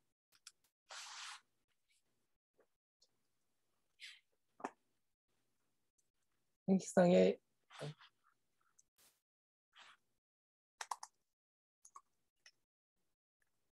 그리고 생태적인 단위이기도 하고요. 그다음에 이제 생물학적인 종도 마찬가지로 자손을 낳을 수 있으면서 다른 종과 생식적으로 격리된 한 무리를 생물학적 종이라고 하고, 형태적인 종도 유사한 외부적 형태를 가지고 있는 생물체와 생물체를 같은 종으로 이제 취급할 수 있는 그런 어떤 구분점이 되는 게 이 형태적인 종입니다. 그다음에 이제 계통 발생학적으로 종이라고 하는 것은 한 종의 이제 공통 조상으로부터 유래된 자손들 이런 것. 그래서 이제 이 종 안에는 아종이라든지 변종이라든지 또는 이제 로컬종이라든지 그러니까 다양한 이제 또 다른 그 하부 개념들이 있어요. 그건 이제 뒤에 또 나올 겁니다. 그래서 이제 우리가 개발하려고 하는 궁극적인 목표는 이제 품종이에요. 그래서 종하고 품종은 좀 다른 거죠, 그죠? 그래서 이제 품종은 작물로서의 이제 가치를 가지고 있는 것으로서 동일한 단위로 취급하는 개체군을 얘기하고요. 타식성 작물의 품종은 실용적 형신질에서만 유전적으로 고정되고 전체적 유전적 조성은 어느 정도 잡다해도 된다라고 얘기를 하고요. 자식성 식물의 품종은 동일한 유전 조성을 가진 호모 개체군을 이제 말합니다. 그래서 신품종은 유전적으로 대신에 우성성을 이제 가져하고요. 일대 잡종, 일대 잡종은 모든 개체가 동일한 유전 조성을 갖고 있기 때문에 이제 품종으로 인정됩니다. 품종은 그 유래에 따라 재래종과 육성종으로 이렇게 구분이 되고요. 재래종은 오래전부터 특정한 지방에서 계속 재배되고 있는 품종. 그래서 재래종의 개념은 여기서 보듯이 지역종이라고 하는 부분이 들어가요. 지방, 지역종자라는 얘기 들어요. 그래서 이제 유전자원센터에서도 되게 이제 토종을 표기할 때 LC, 로컬종이라는 그런 로컬의 개념을 LC라고 이렇게 표기를 합니다. 로컬종이라는 뜻이죠, 토종은. 품종의 구비 조건, 이건 이제 시험에 많이 나오죠. 우람 품종이 되기 위한 구비 조건은 우수해야 되고요, 안전해야 되고요, 그다음에 영속적이어야 되고. 씨앗 심었는데 몇 번 나오다 말면 안 되잖아요, 그죠? 요즘은 F1 종자는 영속성은 좀 떨어지지만, 그다음에 형질이 균등해야 되고요. 그다음에 광지역성, 철원에 심은 거하고 제주도에 심은 게 같이 나와야죠, 그죠? 광지역성. 이 이제 5가지의 구비 조건을 갖춰야 이제 우량 품종으로서의 구비 조건을 갖추는 겁니다. 여기서 이제 이런 우량 품종의 구비 조건과 별도로 또 신품종의 구비 조건이 있어요. 네. 새 것이어야 되죠. 신규성이 있어야 되고요. 그다음에 기존의 품종과 구별이 돼야 되고요. 균일성은 같죠, 그죠? 균일해야 되고요. 그다음에 안전성도 같아요. 네. 그다음에 고유 품종 명칭을 가져야 돼요. 똑같이 이제 5가지긴 한데 균일성과 안전성은 같지만 신품종에 있어서는 신규성, 구별성, 고유 품종 명칭, 이 3가지가 이제 다른 이름입니다. 그래서 이제 품종과 신품종의 구비 조건이고요. 네, 품종의 이제 변천 원인 뭐 이런 것을 보면 이제 우수성에 대한 욕구. 왜 도대체 품종을 만들려고 하느냐? 초기에는 이제 굉장히 수량성이라든지 저항성이라든지 이런 것들에 대한 병저항성이죠. 냉해 저항성이라든지 환경 저항성이라든지 이런 것에 대한 욕구 때문에 이제 품종을 변화시켜 왔고요. 그다음에 또 우수성에 대한 이제 변화에서도 병균의 이제 새로운 계통이 이제 출현한다든지 뭐 이런 것에 대한 또 다른 어떤 저항성을 요구하는 것에 의해서 품종이 변천이 됐습니다. 그다음에 이용성의 변천도 있죠. 초기에는 이제 수확량이 많은 이렇게 절대 빈곤이 중요할 때는 이제 다수성, 수확량이 많은 것이었다고 한다면 최근에는 이제 고품질을 원하잖아요. 그래서 고품질이라든지 아니면 뭐 1인 가구가 늘고 있다 그러면 옛날에는 수박을 엄청나게 큰 수박만 좋아하다가 이제는 이렇게 1인 가구를 대비해서 뭐 애플 수박이라든지 이런 것도 만들어내고 그다음에 파프리카라든지 이런 것도 대단히 큰 파프리카만 계속 생산하다가 이제는 좀 조그만 파프리카를 생산한다든지 뭐 이런 식으로 품질 위주로 이렇게 바뀌게 되죠. 그리고 고구마를 이제 쪄먹거나 뭐 이런 것만으로 하다가 이제는 전분이라든지 공업용 원료로 활용하기 위해서 전분이 많은 전분질이 많은 고구마를 이제 생산한다든지 또는 이제 그래서 사료용으로 개발한다든지 뭐 이런 식으로 이용성이 이제 변천됨에 따라서 품종도 이렇게 변천하게 됩니다. 그래서 우수성에 대한 욕구, 우수성의 변화, 이용성의 변천 이것들이 이제 품종이 변천된 역사입니다. 그래서 이제 품종 육종 기술의 이제 변천을 보면 초기에는 이제 순계 분리라든지 순계 분리만 주로 하다가 나중에 이제 교배 육종 또는 이제 외국으로부터 도입해서 선발하는 그런 방식을 선택했다가 이제 30년대 들어서는 교배 육종 많이 하게 되고, 그다음에 이제 통일별을 만들어야 돼서 인디카 계통을 잡종을 만들어서 이게 이제 통일별을 만들었던 역사죠. 그다음에 이제 화학물질을 통해서 이제 돌연변이를 만들어내는 그런 육종도 이제 시작이 됐고요. 그다음에 이제 세대를 촉진한다든지, 그다음에 이제 순환 선발을 한다든지 이런 이제 교배 육종이 기술들이 점점 이제 발달하게 되고, 약배양 반수체 육종이라고 하는 것은 특정 어미 형질이나 아비 형질 이 둘 중에 하나를 가지고 육종을 하는 그게 이제 약배양이에요. 그래서 약이라고 하는 부분은 되게 이제 반수체 배양의 육종에 이제 쓰이게 되고요. 그다음에 잡종 강세는 이제 F1이라든지 이런 방식으로 이제 했던 이제 방식이고요. 그다음에 이제 최근에 이르러서는 이제 GMO는 하다가 이제 말하긴 했지만 되게 이제 닭의 교배 육종, 그러니까 이제 교배 이제 교배 육종에서 뒷부분에 이제 뭐 요교잡 육종이라든지 이런 걸 이제 닭의 육종이라고 하거든요. 그런 거라든지 또 반수체 육종, 아까 했던 잡종 강세 육종. 그다음에 이제 분자생물학 이용은 박근혜 정부 때 이제 시도하다가 이제 접었죠. 그다음에 이제 종간의 잡종 이런 걸 통해서 품종들을 육종하는 기술도 편천해 왔습니다.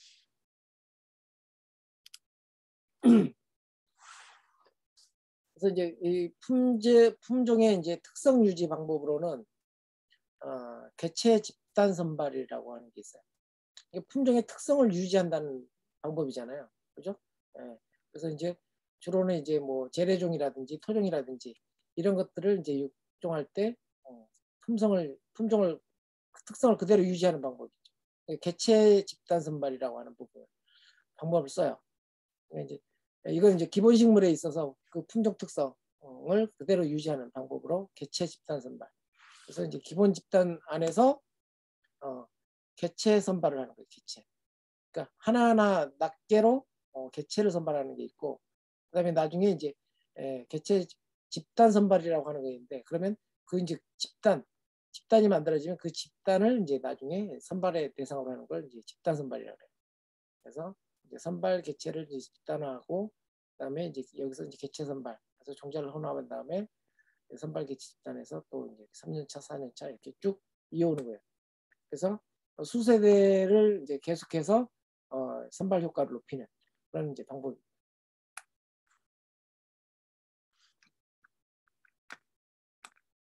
그래서 개념으로 이제 표현형이 비슷한 개체들 선발의 종자를 혼합해서 다음 세대로 이어가는 육종법.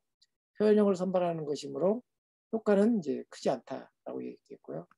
수세대를 계속하여 선발 효과가 이제 크게 반복하면 반복할수록 선발 효과가 이제 나타나는 그런 증상이죠. 그런 이제 방법이죠. 그다음에 이제 개통이라는 얘기가 있어요. 개통.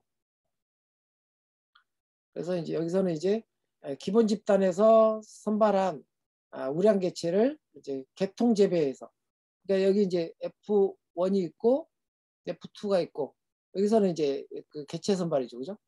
개체 선발을 한 이후에 F3회가 와서는 이제 포장들이 이렇게 쪼개지죠. 쫙쫙쫙쫙. 이게 이제 하나의 개통이 되는 거예요. 개통해서 선발하는데 되게 이제 개통 선발도 있고, 개통 전체를 이제 선발하는 경우도 있고, 개통 안에서 개체를 선발하는 부분도 있죠. 이게 이제 개통 집단 선발이라고 하죠. 그래서 이제 보통 F4, F7, F12까지 가죠. 그러니까 하나의 이 육종법은 최종적으로 실증 재배 시험이 끝나는 게 작물로 치면 벼라고 치면 12년이 걸리는 거예요. 그래서 되게 이제 개체 선발과 개통 선발이 F3에서 이루어지느냐, 나중에 이제 F6, F5에서 이루어지는 경우도 있거든요. 그에 따라서 이제 이 명칭이 다르기 때문에 그런 부분들은 이제 확인을 하셔야 됩니다. 그래서 단순한 이제 집단 선발보다는 개체하고 이제 개통을 같이 선발함으로써 육종 효과가 확실한 게 이 특징이에요.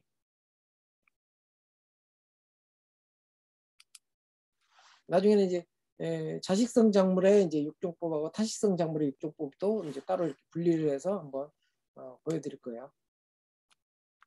품종의 특성 유지 방법. 이건 이제 타식성일 때, 그러니까 남꽃가루 바지, 타가 수분하는 작물들 같은 경우는 되게 이제 격리 재배를 통해서 하게 되는데, 격리의 방법은 이게 이제 공간적인 격리.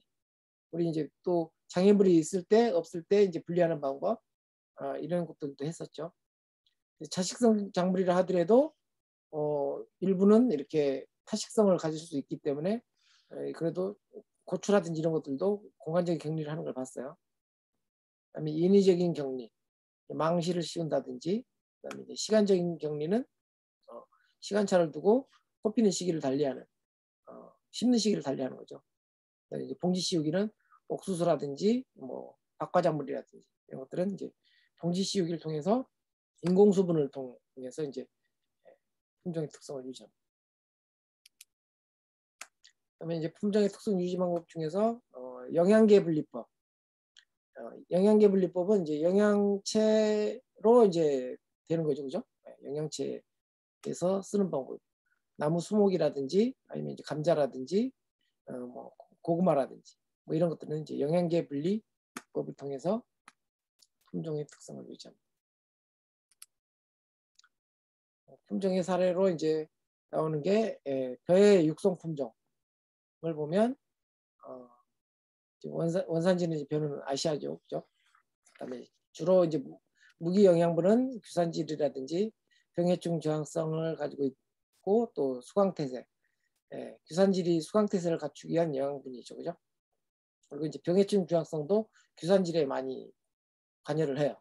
네. 병해충이 이제 특히 이제 이파리를 바로 갉아먹는 뭐 이런 그 메뚜기라든지 이런 애들은 규산질에 의해서 좀 그 피해를 좀 덜 받죠. 잎사귀에 직접 가해를 하는 그런 것들. 바이러스 같은 경우는 이제 이런 규산질과 관여 없지만 직접 잎에 관여하는 애들은 규산질에 그러면 많이 영향을 받습니다. 그다음에 이제 벼의 특성 중에서 환경의 영향을 크게 받는 것, 이삭의 길이라든지 이런 것들도 이제 육성 품종에 주요하게 관여하는 거고요. 그리고 아주 다수성 품종, 생산력이 굉장히 많은 품종 중에 육종한 것은 다산벼, 안다벼, 아름벼, 남천벼라고 하는 벼가 있어요. 이것도 시험에 나와요. 대단하죠. 어디까지 공부해야 되는지 모르겠죠. 그죠?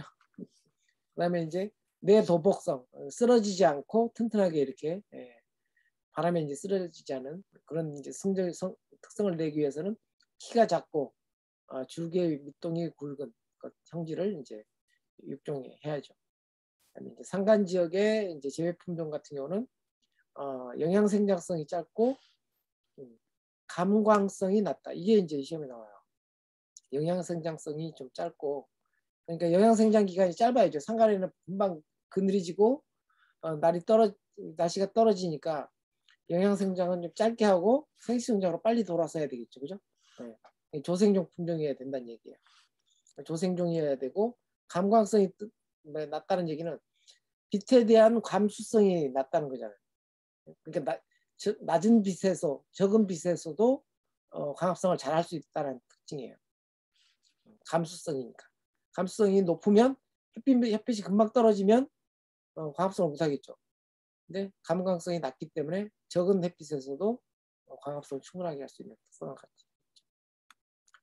그리고 이제 지리 생태적인 품종으로는 뭐 인도나 이쪽에 있는 인디카 계열, 그다음에 우리나라, 일본 이런 데는 자포니카 계통이고 또 이제 이게 인디카, 자포니카와 별도로 이제 함께 이렇게 교잡되어 있는 인도네시아라든지 이런 게 같은 경우는 이제 자바니카 품종이 있고요. 그다음에 이제 이 내도복성 품종을 갖기 위해서 보통 이제 가지고 있는 기상 환경이나 재배 요인, 품종 특성들은 이제 이런 세 가지. 강우라든지 바람, 일조, 습도, 재배 요인으로는 밀도, 물 관리, 토성, 비료, 분할, 뿌리 이런 요인이 있지만 품종 특성으로는 이제 간장, 줄기의 길이라든지 줄기의 모양이라든지, 그다음에 줄기벽의 이제 두께라든지, 그다음에 도체의 섬유질 함량이라든지, 이제 벼 몸에 이제 섬유질 함량이 많아야 잘 안 쓰러지겠죠, 그죠? 그다음에 뿌리의 이제 분포. 뿌리가 잔뿌리들이 좀 그 땅을 움켜쥐는 정도겠죠. 그래서 이제 이런 품종 특성들이 벼의 육성 품종에 나타나는 품종 특성으로 많이 이제 고민이 되는 거고요. 우리나라 만생종 육성 품종 중에서 이런 게 있다. 만생종. 이것도 문제 나와요. 이런 건 정말 이렇게 아주 디테일한 문제가 나와버리면 그냥 틀리라고 나온 문제니까 고민하지 마세요. 그냥 알면 그냥 풀고 모르면 이건 틀리라고 하는 문제구나. 틀리면 돼요. 이게 이제 종자 생산, 그다음에 작물 육종, 그다음에 이제 재배 관리 이 부분은 이제 세 과목이잖아요. 각 과목마다 이제 20문제씩 나오는 거예요. 그러니까 이제 총 60문제죠. 60문제에서 66, 36. 네. 36문제만 맞히면 돼요. 맞나? 36점 66, 36 맞죠? 예. 36개, 37개 맞히면 되는데 일부러 이렇게 이제 아주 깊게 들어가서 나오는 문제들은 틀리라고 나오는 문제니까 그냥 틀려주시면 돼요. 그다음에 이제 품종의 사례 중에서 맹류의 이제 품종 특성을 보면 원산지는 이제 중동이라든지 북아프리카 지역이고요. 이것도 마찬가지로 벽과이기 때문에 규산질이 무기영양분이. 그러니까 이제 무기영양소가 규산질을 잘 흡수할 수 있는 흡비력 이걸 갖춰야 된다는 얘기예요. 육종에 있어서 품종 특성에 있어서. 그다음에 이제 맹류의 꽃은 이제 안껍질과 겉껍질로 쌓여 있고 한 쌍의 호형, 외형, 내형 및 한 쌍의 인피와 세 개의 수술, 한 개의 암술로 구성됐다. 이거는 이제 나중에 꽃 모양이라든지 이런 것을 할 때 그것이 뭐 내형이냐 뭐 이런 식으로 이제 물어보는 그런 이제 필답형 시험에도 나올 수 있어서 이건 나중에 이제 그림으로 한번 또 할 거예요. 그다음에 이제 맹류의 파성은 춘파성하고 추파성 양절형. 그러니까 이제 겨울을 낳아야 추대를 하는 게 이제 추파형이에요. 가을에 파종해서 겨울을 나고 봄에 이렇게 추대를 하는. 근데 이제 겨울을 나지 않아도 봄에 파종해도 추대가 잘 되는 애들이 있어요. 근데 추파형을 춘파를 하게 되면 이제 그 이파리만 무성하고 추대를 이삭이 맺지 않는 그런 현상이 벌어져요. 그래서 이제 대개가 양절형으로 많이 이제 하려고 그러죠. 양절. 계절에 상관없이 봄이든 가을이든 파종해도 되는 양절형으로 많이 개발을 하려고 합니다. 그래서 이제 춘파를 할 때 춘파할 때 이제 하는 게 이제 추나 처리죠. 버날리제이션이라고 하는 추나 처리를 따로 하기도 하죠. 얼볼이라고 하죠. 엿기름을 만들 때 가장 많이 쓰는 맹류 품종은 겉볼이에요. 그래서 피성이라 그래요. 껍질을 피해요. 겉보리는 껍질을 싸고 있는 볼이라는 얘기죠. 그다음에 이제 그러면 우리 보리밥에 많이 해먹는 것은 쌀보리잖아요. 그런 것은 나성이라 그래요. 나성, 나체, 껍질이 드러났다. 이렇게 얘기를 하기도 하고요. 맥으로는 과맥이라고 해요. 과맥.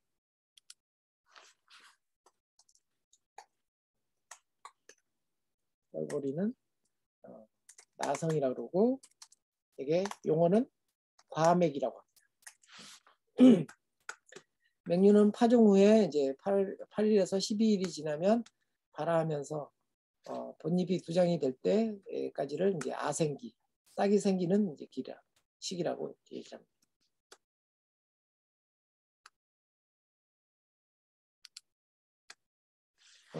품종의 사례에서 이제 기타 품종 중에서 이것도 이제 물어봐요. 우리나라에서 육성한 복숭아 품종 이름 물어보고요. 그다음에 도입 품종 중에서 사과 품종은 후지, 벼, 추청, 포도, 고봉 이건 이제 도입 품종이다. 그다음에 이제 대형 본무 품종 중에 유명한 것은 이제 서울 본무, 그다음에 이제 사철무가 있다. 그래서 우리나라에서 품종 분화가 가장 활발하게 이루어진 작물은 뭐냐? 벼예요. 품종 분화가 가장 활발하게 이루어진 작물들은. 왜냐하면 이제 국가에서 할 수 있는 작물이 5대 작물이라고 했잖아요. 그죠? 5대 작물 중에서 가장 대표가 이제 벼기 때문에 사실 품종 분화가 가장 활발하게 이루어진 것은 벼입니다. 자, 이제 또 생식세포 분열이 또 이렇게 나와요. 이건 이제 워낙 많이 들여다봐서 다 이제 눈에 가시가 돋쳤죠, 그죠? 하도 많이 봐서. 근데 이제 이게 생식세포의 분열 과정에서 전기, 중기, 후기 이런 그림들은 우리 이제 생물 시간에 배웠던 거죠, 그죠? 그래서 되게 이제 생식세포가 이렇게 만들어진다 그런 거고. 그다음에 생식세포 중에서 우리가 이제 4개의 세포가 만들어지는데 꽃가루관 세포는 4개가 다 써요. 4개를 다 써요. 그다음에 알세포는 그중에 3개는 도태시키고 하나만 쓴다 그랬죠. 그죠? 다 기억하시죠? 꽃가루의 그 수컷 웅세포는 4개가 다 쓰고 알세포는 가장 그 중에서 4개 중에서 좋은 거 하나만 골라서 2차 이렇게 이제 알세포로 만들어지는 거예요. 여기는 이제 여기서는 이제 빨갛게 표시한 부분은 이걸 하나를 예를 들어서 이제 이렇게 표현을 한 거고 이 4개 중에서 이 하나만 골랐다는 의미는 아니에요. 근데 이제 알세포는 여기서 생략하는 부분이 여기서 빠졌네요, 그죠? 8개 세포가 만들어져서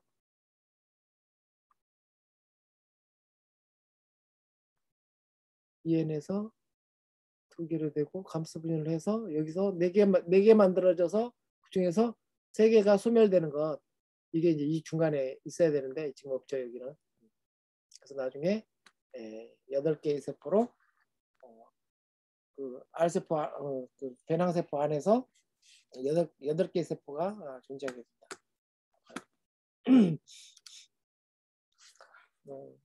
생식세포의 분열에서 이제 유전인 인자형이 대문자 A, 소문자 A, 대문자 B, 소문자 B, 대문자 C, 소문자 C일 때 배우 자체는 ABC, ABC, AB, 소문자 C, A, 소문자 BC, A 이런 식으로 해서 8종류의 배우자를 만들 수 있어요. 이게 이제 문제에 나올 수 있는 거예요. 3가지의 이제 표현형이 이제 유전자형으로 이렇게 드러나면 배우 자체에 몇 종류의 배우자가 만들어지냐. 그래서 이제 이렇게 이제 나옵니다. 그러면 대개 이제 배추의 염색체 수는 EM 배치가 20이다. 감수 분열 이후 염색체 제조업에 의해 형성된 배우자의 종류는 2의 10승. 두 가지 이제 대립형질이니까 2가지 대립형질의 10승. 이게 이제 10승이 한 배체가 이제 10이니까 그죠? 10승인 거예요. 그러니까 여기서는 이 8개는 어떻게 나왔겠어요? 3개잖아요. 그죠? 유전형질이. 그러니까 2의 3승이니까 8인 거죠. 그죠? 8종류가 나온 것은 3개의 형질이잖아요. 그죠? 3개의 형질에 나오고 그래서 2의 3승이 돼서 이제 8종류가 나온 거고 그러면 배추가 2에는 20이다. 그러면 배우자의 종류는 몇이냐 물어보면 2의 10승. 2는 기본적으로 이제 갖추는 숫자고 그다음에 형질이 몇 개냐. 그죠? 에 따라서 1024가 나옵니다. 자, 그럼 문제 한번 풀어보세요. 대립 유전자가 5쌍일 때 F1 배우자형의 종류는 퀴즈. 맞추면 뭐 주세요? 어? 맞추면 뭐 주세요? 뭘 줘?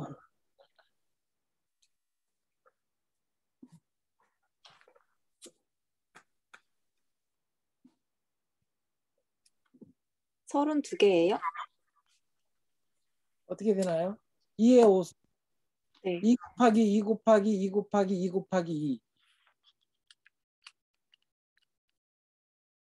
그러니까 32. 그죠? 대답이 없어. 맞나요? 네, 네.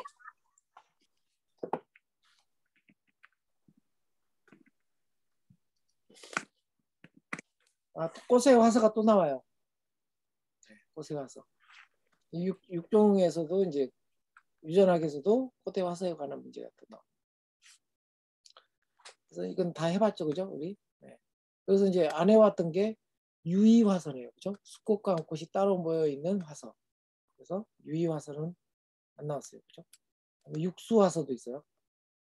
육수화서. 삼방화서도 있고 산영화서도 있고 두상화서도 있고. 예, 유의화서.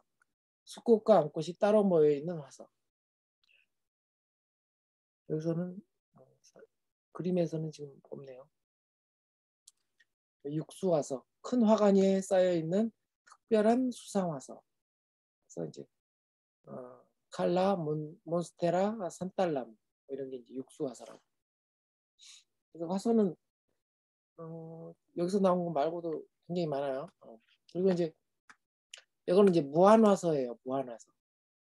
무한화서는 한계가 없다는 얘기잖아요. 무한히 나오는. 계속 서리가 내리지 않는 이상은 계속 꽃이 피는 그런 화서예요. 반대는 유한화서겠죠, 그죠? 한계가 있는.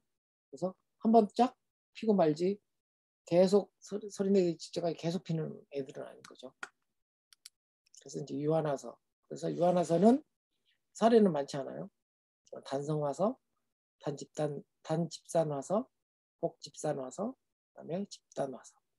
이렇게 이제 정갈고리형 화서도 있네요. 번역이 안 되어 있어가지고 나중에 번역해서 드릴게요. 이렇게 이제 5가지 종류의 이제 유한화서가 있다. 이제 사례와 이제 나무도 이름도 나오죠. 단성화서는 튤립, 목련, 장미, 할미꽃. 단집산화서는 이렇게 소화경 작은 꽃줄기에서 이렇게 피는 것. 그래서 이제 작살나무. 복집산화서는 2차 줄기에서도 위에 이제 여러 개의 꽃이 피는 것. 사례는 없네요.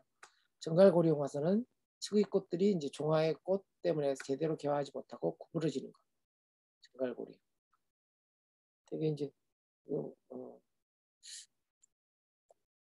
무슨 까치수영?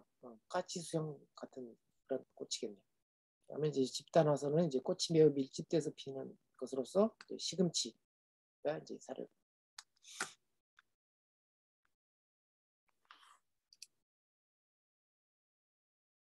그리고 이제 자가불합성하고 웅성불임성은 자가수분이라든지 타가수분에 있어서 굉장히 그 육종의 이제 도구로 활용하는 그 특성이에요. 그래서 이제 대개가 이제 타가수분을 하는 양파라든지 그다음에 자가수분하는 고추라든지, 예. 그다음에 이것도 이제 타가수분. 고추라든지 이런 것에 이제 타가수분하는 것 중에서 이제 고추에 많이 이제 육종에 활용이 돼요. 자가수분하는 것으로는 고추.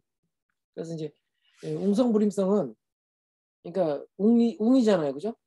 꽃가루가 불임인 이용개체들을 이제 활용하는 거예요. 그래서 이제 웅성불임을 이제 되게 이제 웅성불임을 시키기 위해서는 따로 이제 막 꽃가루를 이렇게 뽑아낸다든지 잘라낸다든지, 그죠? 그걸 이제 했는데 이게 이제 웅성불임성을 가지고 있는 이제 종자들 같은 경우는 그런 이제 형질들을 활용하는 거고요.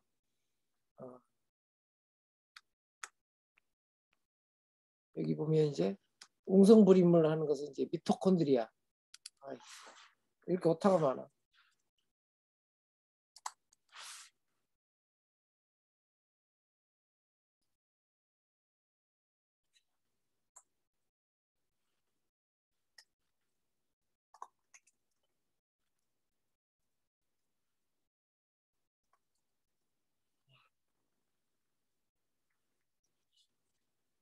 이 유전자 웅성불임은 유전자적인 이제 웅성부림이 있고, 그다음에 이제 세포질이라고 그래서 미토콘드리아 유전자가 관여하는 웅성부림, 이 두 가지가 있다는 거예요. 그러니까 시방이 왜 도대체 웅성부림에 관여하냐? 그건 이제 이 꽃가루를 이제 받아들이는 입장에서의 어떤 웅성의 이제 부림을 촉진하는 물질을 내는 거예요. 그다음에 이제 우량성 불입성을 이용한 F1 품종을 만들 때는 자가불합성을 이용한 F1 품종보다 최종 효율이 낮지만 인공교배보다는 효율이 높다. 뒤에 이제 그 자가불합성이 또 나와요. 그래서 효율은 낮다. 하지만 효율이 낮지만 인공교배보다는 효율이 높다. 이걸 유념하면 될 것 같고요. 그다음에 어느 작물들에 이용하는지 이것도 기억을 하셔야 됩니다. 그다음에 자가불합성은 이제 웅성불입성은 처음 나왔지만 자가불합성은 계속 얘기했죠, 그죠? 그래서 이제 생리적인 원인은 이제 호흡 기질의 결여라든지 삼투압의 차이라든지 단백질 간의 이제 친환성이 아니라 친화성의 결여라든지 뭐 이런 것을 통해서 이 꽃가루들이 여기서 꽃가루 간 핵이 이렇게 발육을 해야 되는데 발육을 못하고 못하는 그런 이제 것들이 대개가 자가불합성이라고 합니다. 주로는 이제 꽃가루의 문제예요. 이제 유전적인 원인으로는 아까 우리가 배웠던 아치사 유전자, 치사 유전자, 전치사 유전자, 완전 치사 유전자, 우성 치사 유전자 있던 치사 유전자가 관여를 하고요. 그다음에 이제 염색체 이상이 있거나 또는 일반 유전자나 무슨 유전자 일반 유전자는 아닐 것 같은데 복대리 유전자라든지 이런 게 이제 관여하거나 아니면 세포질 여기서도 세포질 나오죠, 그죠? 세포질을 하면 무조건 미토콘드리아가 꽃가루를 받아들이지 않는 성질을 내서 자가불합성이 됐구나 이렇게 생각하시면 돼요. 미토콘드리아가 관여한다라고 보시면 돼요. 그다음에 이제 불합성에 극복하기 위해서는 우리 배웠죠, 그죠? 뇌수분이라든지 노화수분, 말기수분. 그러니까 꽃이 피기 전에, 그러니까 이 자가불합성의 성질이 나오기 전에 잽싸게 그냥 수분을 시켜버리는 거예요. 뇌수분은. 노화수분은 꽃이 다 화기가 다 끝날 때, 꽃이 피는 시기가 다 끝나고 이제 또 자가불합성 물질이 또 그때는 또 소멸되거든요. 그때 이제 수분을 시켜요. 노화수분. 말기수분도 비슷하죠. 꽃이 시들면서 마지막에 꽃의 말기에 이제 이렇게 수분하는 그런 방식으로 불합성을 극복하는 방법이 있어요. 되게 이제 이 자가불합성은 관련해서는 이제 배추라든지 뭐 이런 십자학과 작물들이 자가불합성 특성을 많이 드러내죠. 여기 사례는 안 나오는데 십자학과 작물들의 재배적인 특징이 이제 자가불합성이기 때문에. 그다음에 일대 잡종 종자의 체종을 위해서는 인공교배, 호박이라든지 수박, 오이, 참외, 멜론, 가지, 토마토, 피망 같은 것들은 인공교배. 그러니까 봉지 씌우기 한 다음에 그 속꽃을 가져가가지고 문지르는 거죠. 가지 같은 경우는 이제 아예 꽃가루 부분이 있는 부분들을 잘라내서 나중에 이제 원하는 형태의 어떤 꽃가루를 가져와서 이렇게 배양하는 방식 이런 거죠. 가지, 토마토, 피망 인공교배고요. 그다음에 이제 웅성불임성을 이용하는 것은 아까 나왔던 이제 양파, 파, 상추, 고추, 고추까지 나왔죠. 당근은 안 나왔죠. 옥수수, 당근, 상추, 그다음에 벼, 밀, 쑥갓 이런 작물이 이제 웅성불임성을 이용하는 거고요. 자가불합성을 이용하는 것은 다 십자가까지 그죠? 다 배추과에 속하죠. 그래서 F1 작물을 만들 때 그 각각이 가지고 있는 이제 성질에 따라서 어떻게 이제 수분을 내서 육종을 하는지에 대한 방법입니다.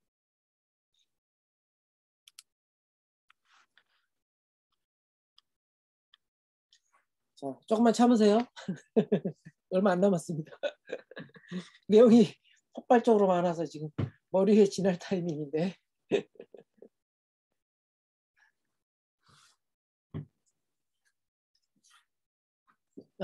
육종법에서 이제 분리육종법이 있는데 분리육종법을 보면 아까 이제 그 품종 특성을 유지하는 방법에 대해서 배웠는데 여기는 이제 육종법이에요. 육종법에서는 첫 번째 부분에서 재래종 집단에서 재래종 토종이죠, 그죠? 토종에서 우량한 유전자를 분리하여 품종을 육종하는 것은 뭐냐? 분리육종법이다. 이런 식으로 이제 각 육종법마다 어떤 집단에 대해서 이렇게 하는 건지를 잘 보시면 돼요. 그다음에 이제 그 안에서 자식성 작물은 어떻게 하고 타식성 작물은 어떻게 하고 영양체 작물은 어떻게 하는지. 우리가 순계 유지하는 방법에서 영양체 작물은 영양계 분리법 한다고 그랬잖아요. 다 똑같이 나오죠, 그죠? 네. 그다음에 자식성 작물, 고추라든지 뭐 이런 것들은 육종할 때 이제 아까 뭐 했던 웅성불임성을 이용하는 것도 있지만 대개가 이제 그 개체 선발이라든지 육종의 결과물들 모집단들을 만들어 놓고 그 안에서 우량한 것들을 이제 선발하는 과정이에요. 그죠?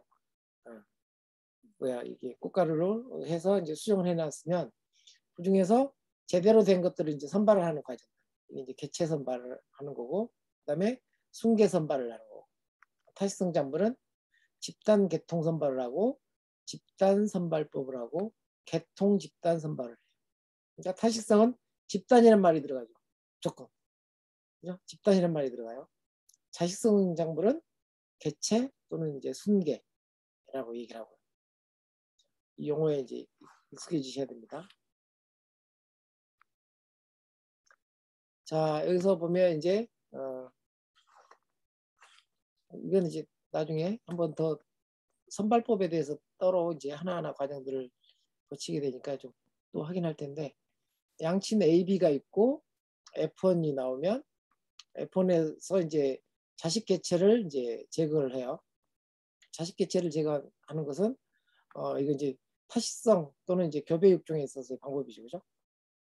그다음에 이제 전개를 F2를 전개하고 그다음에 이제 개체 선발을 하고 그다음에 여기 개체별을 해서 개통 재배를 통해서 개통 선발 및 개체 선발을 하고 이게 이제 F1, 2, 3, 4, 5, 4에서 이제 이건 다시 이제 똑같은 거니까 F4, F5, F6에서 8 동안 또 해야 되는 거, F9에서 11 동안 하는 거, F12에서 14까지 하는 거 이런 식으로 해서 이제 쫙 그 과정들마다 뭘 하는지가 이렇게 나와요.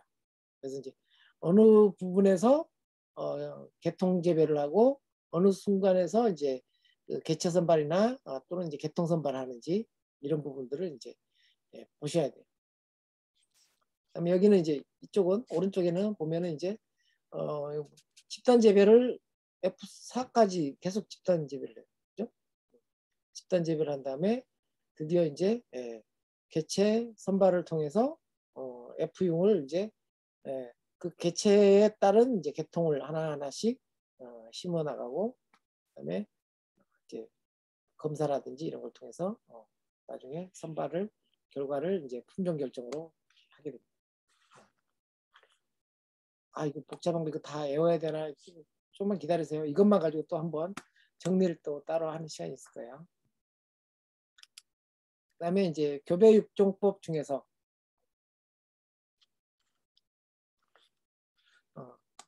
여기서 이제 보통 분리육종법하고 여기는 이제 교배육종이죠. 그러니까 교배육종에는 또 집단이 또 나와요. 자가수종도. 네. 그죠? 집단육종 나오죠.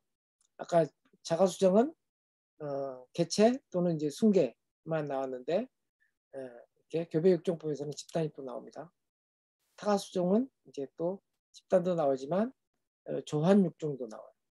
그리고 다 이제 종속 간의 교잡육종법도 나오고. 네.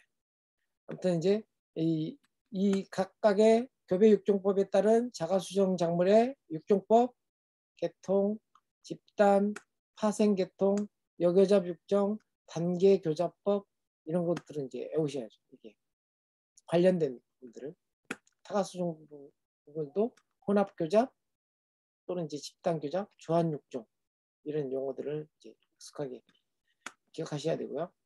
정속한 교잡육종 뭐 이런 건 별로. 아무튼 이제 이게 교배육종인데도 불구하고 교잡이란 말이 좀 들어가 주면 좋은데 안 들어가는 게 있잖아요. 조한육종은 교잡이란 말도 들어가고 교배육종인데 여기서 개통육종이라고 그러고 집단육종이라고 그러고 이런 식으로 나와서 교배육종법이라는 이름하고 그에 따른 이제 파생된 이제 자가수정작물의 육종법, 타가수정의 육종법 이걸 좀 따로 이렇게 기억을 하셔야 됩니다. 이 여교배 육종이라고 하는 것은 이제 대개가 이제 이게 품질은 좋은데 품질은 좋아. 품질은 좋은데 얘가 좀 그 병해충이 좀 없는 애였으면 좋겠어. 그러면 이제 품질 좋은 것을 가지고 이제 이게 품질이 좋은 거. 근데 이제 원하는 형질이 이게 A가 돼요. 원하는 형질이. 품질은 좋은데 B가 품질이 좋은 거예요. 근데 병해충의 저항성이 높았으면 좋겠어. 이게 이제 원하는 형질이에요. 품종은 좋은데 B 병충해도 없었으면 좋겠어. 그래서 이걸 육종을 하는 거예요. 근데 원하는 형질을 계속 A 반복해서 교잡을 시키죠. 이 원하는 형질 A가 나타날 때까지 계속 A 형질을 하는 거예요. 품질은 기본적으로 이제 B에서 계속 받침이 되니까. 이게 여교배예요. 여교배. 그래서 반복진이 있고, 그죠? 반복진이 뭐예요? 반복진이 A죠. 네, 반복진이 원하는 형질인 거예요. 반복해서 계속. 그다음에 이제 단교배는 보통 이제 이때 잡종 품종으로 이제 만들어낼 때 만들어내는 방식이고요. 삼형교배는 A, B 한 다음에 F 만든 다음에 다시 C를 하는 거. 아까는 여교배는 이 두 개만 계속 썼잖아요, 그죠? 원하는 형질 쪽으로. 이것도 이제 F1일 때 잡종 품종 만들 때 쓰고요. 복교배는 A하고 B에서 F1 만들고 C하고 D하고 해서 F1 만들어서 이 F1끼리 또 만들어내는. 그래서 일도 잡종 품종을 만들어내는 방법입니다.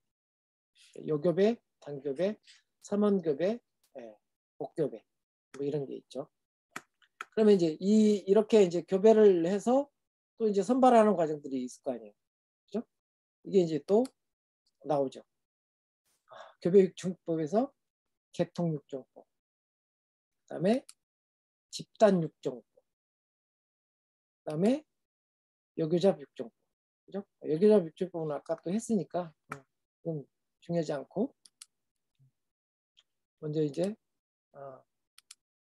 교배육종법에서 개통육종을 하는 방법은 F2 세대부터 순계분리법처럼 이제 항상 개체 선발을 하고 선발된 개체의 개통 재배로 순계 집단을 이제 확보를 해요.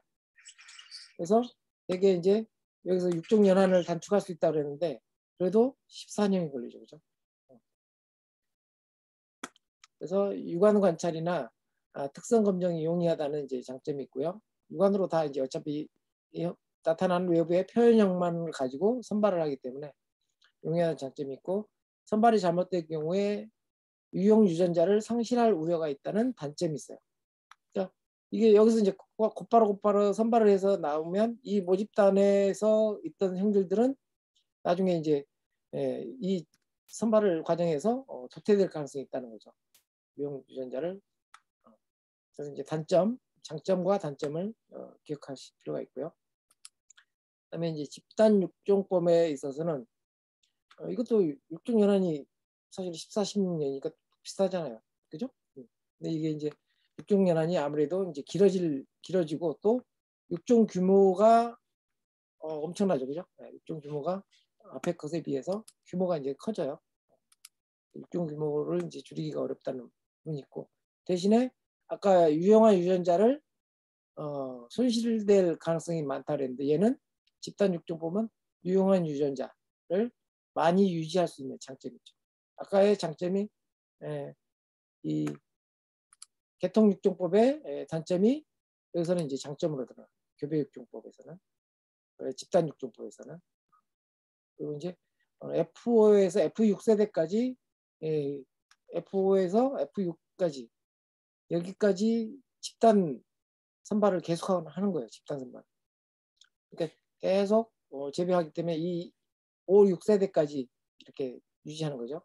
근데 이 개통 육종에서는 F2에서부터 벌써 선발이 들어가잖아요. 그죠? 여기서는 이제 F5까지는 이제 계속 재배를 하고 F5S 단계에서 이제 선발이 이루어지기 때문에 선발에 드는 이제 노력이 뒷부분으로 이제 집중되는 거죠. 여기서는 이제 계속 앞에서부터 계속 선발을 해야 되는데 반해서 집단 육종법은 선발에 들여온 노력이 이제 절감이 되는 그런 장점이 있습니다. 이건 이제 표를 같이 놓고 이제 비교해 보시면 이제 여기에서의 장점과 단점 이런 부분들은 이해가 좀 가실 거예요. 여기서 이제 여교잡 육종은 아까 말씀드렸고요.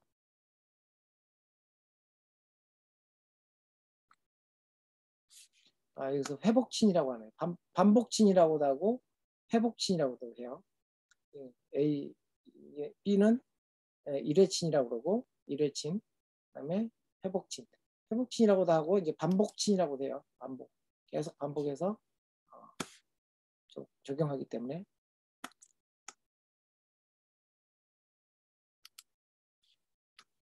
교배 육종에서 이제 잡종강세 F1 이용하는 방법에서 보면 이제 하이브리드 이제 양친보다 우세한 생육 현상을 가지고 있는 그런 것들을 이제 만들어내기 위한 거죠. 그리고 자가수정이라든지 타가수정 또는 이제 가축에도 이제 활용할 수 있는 잡종강세 성질이고요. 그다음에 개화 및 성숙기를 촉진하고 완성한 생육, 내병성, 내환경성이 강한 품종 육종으로 이제 활용이 되고요. 그다음에 이 육종에 하는 방식으로 해서 각각의 작물들이 가지고 있는 웅성불임성이라든지 자가불합성이라고 하는 어떤 특성 이런 것들을 이용해서 육종을 하는 겁니다. 그래서 이제 조합 능력을 검증한다고 그러는데 잡종 강세의 정도가 큰 어버이를 선발을 해요.